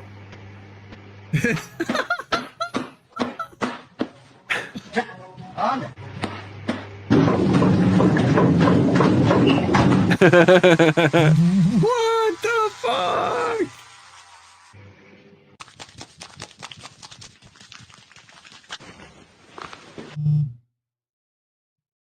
What? No, I don't think I'd go to that one. Oh my word! This guy knows what's about up. the planet, but guess what? This fucking pisses me off because this is a paper straw. Now, this paper straw is going to fall apart and make your drink suck halfway through it, and it's going to start getting disgusting, right? But the thing that makes me mad about it is it came in a plastic cup with a plastic cover. This ratio must be 20-1. How about you give me a plastic straw and a paper fucking cup? Then we can help the planet, and I can enjoy my fucking drink. Logic. I mean, he's not entirely wrong. Logic. You know? Can you reuse this? You can reuse that plastic cup, but that's another story. Well, you could reuse the plastic straw too. You could, but nobody does. You know? There's a much more likelihood that you would reuse the plastic cup, especially if you're not home.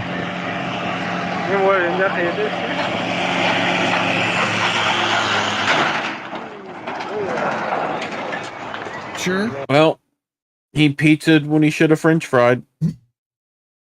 You're gonna have a bad time. Usually. More weed stuff? Nice. Let's see who wins. Oh no. Oh no, no! Oh, that's a real blowjob. Oh my god.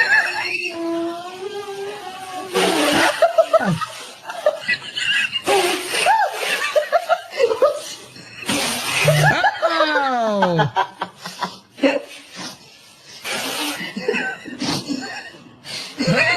They're both laughing. Ow! Don't suck it in.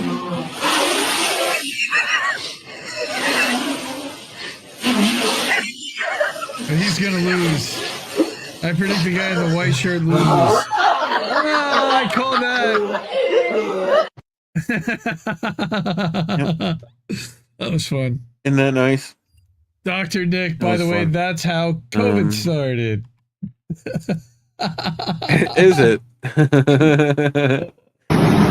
Y'all ever wonder what it feel like to get run over by a damn old combine?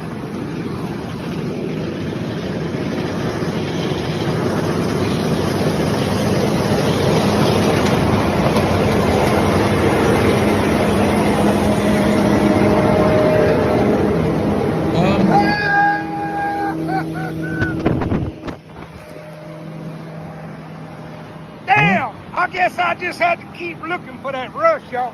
Hey, but y'all invited. Ho-ho! Les bon temps roulette. Sorry, world. This is how I play. Croquine! Sure. Dude, he's Croquine! Croquine! Did you see his TikTok, Yep. bro? That alone was worth Laissez it. bon temps roulette. I heard that. Well, I know where he come from. You know? He down there with Boudreaux in the bottom. Yeah.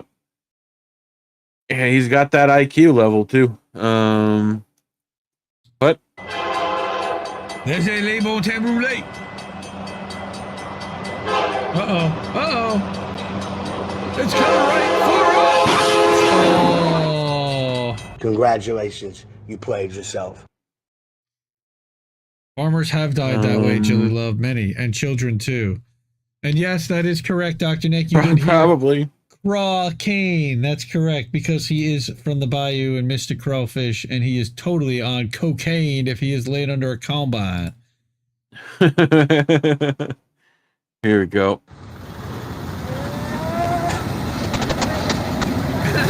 That just sucks. That's called high tide. Like, it took out. Whee! Well. You dropped your ski, you're about a mile back. Makes me think of Jeff Foxworthy. Oh, God. Oh, of course. Right? Bro, the guy on Instagram, Andrew, whatever his name is, he's flipping out about this guy. Everyone. How? How is it so fast? Fuck. How is it like, so fast? Do it over. Repeat. Loop on repeat. When pigs slide is outstanding. Loop on repeat, please. Oh, fuck, dude. Oh, fuck. Fucking yard sale. Nice. Well, you know how Ian thinks here. You got knocked the fuck out. And what do we got? Is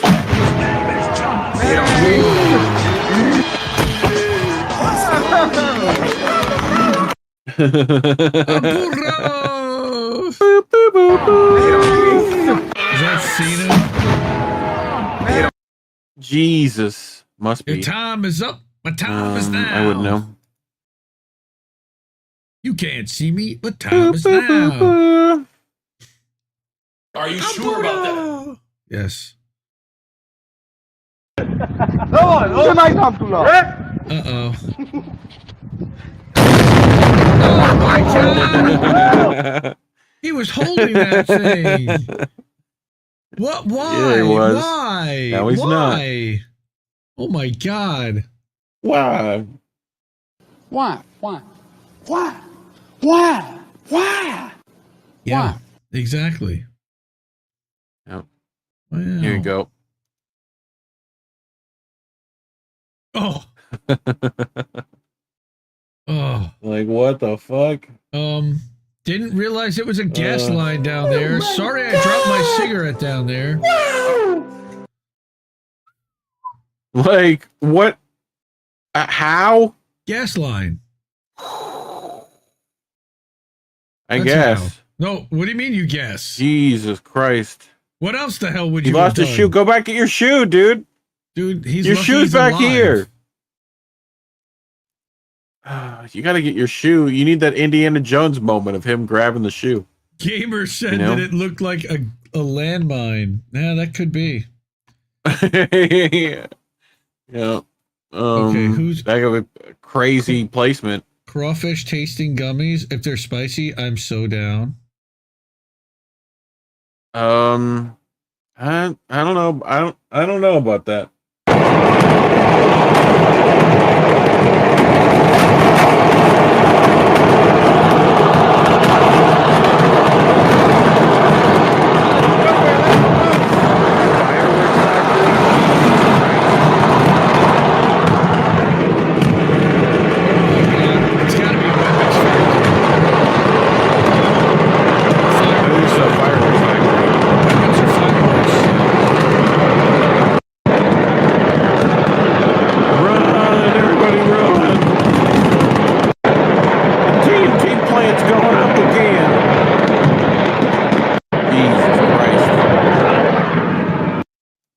You say TNT plant?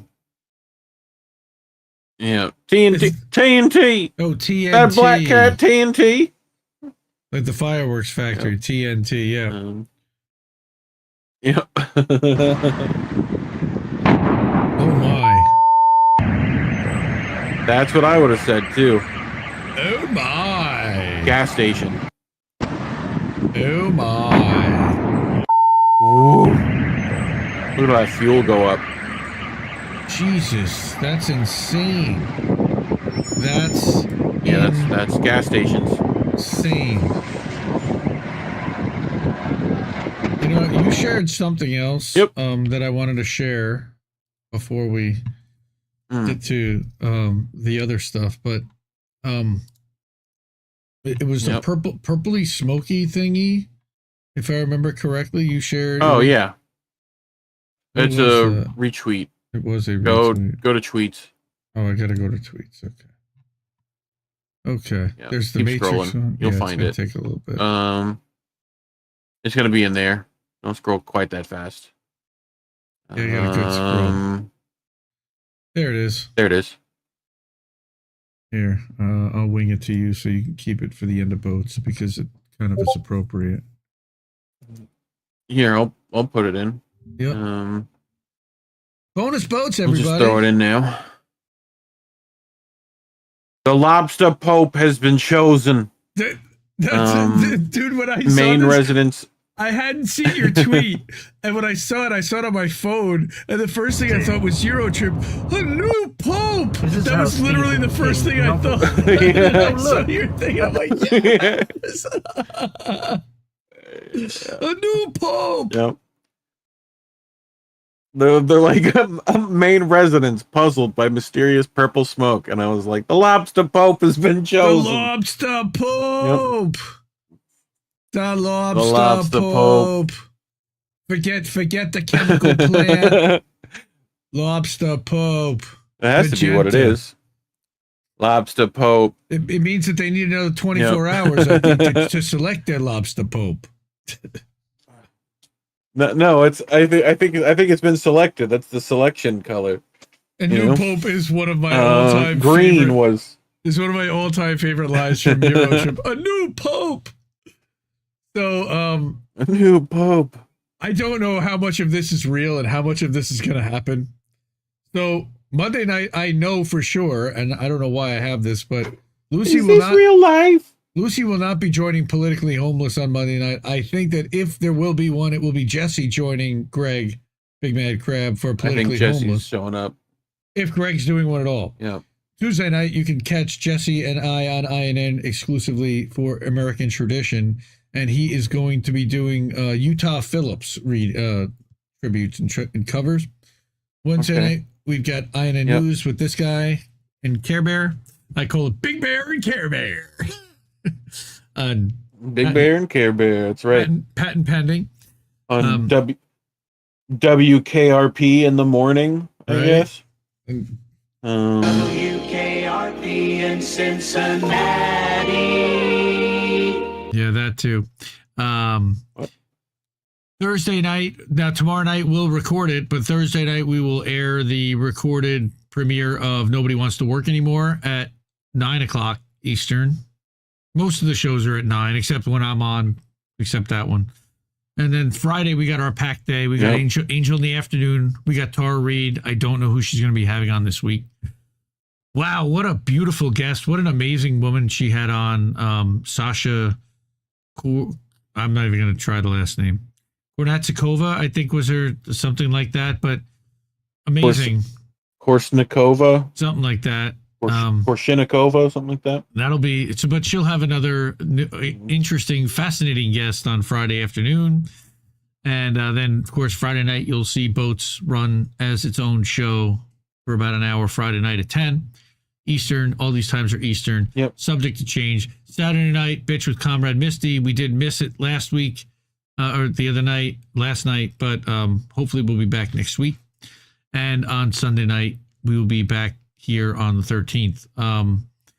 Also want to note that Monday, tomorrow, 6 p.m. Eastern, Lucy is Blue Moon Red Wine scheduled to go on with Misty on TNTradio.live.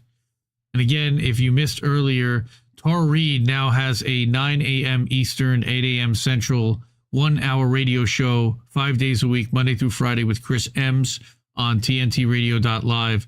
So check her out over there. Congrats to Tara. We love you and so happy and proud of you that you got that show now going. Roger Meadows, did you say Montanans want single payer? Well, Montana allows voters to run ballot initiatives. Did you say that one? They can get it for themselves. Why wait for the federal government? I think you said part of it.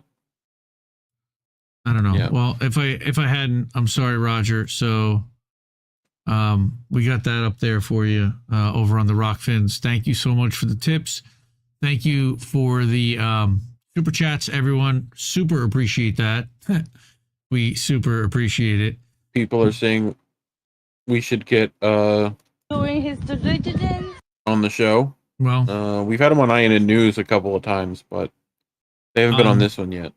On So- Saturday night, Sunday night, they go live at 7. So, and they're still live when we start. So it would have to be some kind of a companion thing. Maybe I don't know how we would do that. Joint venture. I got keys, so that's why we're here. Like I raced down here by 9:30 to start prepping, and I mean everything's pretty much ready, but to get ready to go live. And I wish I could get down faster, but I can't. That's why most of the shows I do start at 10. But wow, what else is happening? I think that's about it, and we're toast. It's almost 1, and That's it. I appreciate everyone for being here, sticking with us. Man, we did it. We did it again. And thank you, really. Yeah, we did. Oh, I know what I wanted to mention. We actually have a Patreon. I don't know if Sean O'Brien is in the chat. Thank you so much to Sean O'Brien for signing up for INN Patreon, patreon.com/Indie News Network. So I made a ticker. You'll see it Wednesday. You can also support So there's that. that way at patreon.com/Indie News Network. I have one as well, patreon.com/IND Left News. There's a few people that support over there. You can support over at substack.com. That's at indiemedia.today. So we can get donations and monthly subscriptions over there. You can donate and leave a super chat. You can do whatever you can do. Cash App, $ Indie News Network also. Any way you can hook us up, help us out. Yep. Subsidize some of our costs here. It really helps. We raised some money for Rome. I'm proud that we did that. Fucking money. Well, not if you can afford it, please. But yes. We raised some money for Rome a couple weeks ago at Bona Rome. If you haven't checked that out, Jesse did a cover show last time for American Tradition. We raised about $130 for his library. So if you can help out Rome as well, shout out to Unholy Rome. All right. Well, I'm going to tell everyone to keep questioning everybody's motivations, and let's get the hell out of here for tonight. And I'll see everyone probably tomorrow morning in Hardlands chat, like Dr. Nick and Kit Cabello and everybody else. And I'll let this guy keep listening to what Little Birds had to tell you. We up out of here. Woo! Indie News Network, collaborative family of independent content creators. Co-hosted normally by me, Indy. I'm founder and editor of Indie Left News and Indie Media Today. I got Reef Breland sitting next to me. At Kennedy News. Is Andrew Rivera on The Handsome Cynic? Politics is survival. My name is Jesse Jett. It's American Tradition. What's up, Space Monkeys? Welcome to Political Fight Club. I'm Robert Durden. I mostly make art for INN. Big Man Crab Joe. Keep up those great videos. Hey guys, it's Yeti coming at you. Hello, my name is Lucy from Blue Moon Red Wine. This is Chris Legion.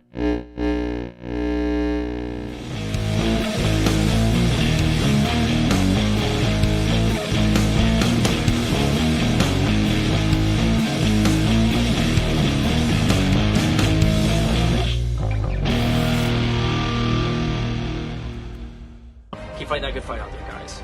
I'll talk to you later. Who are these people?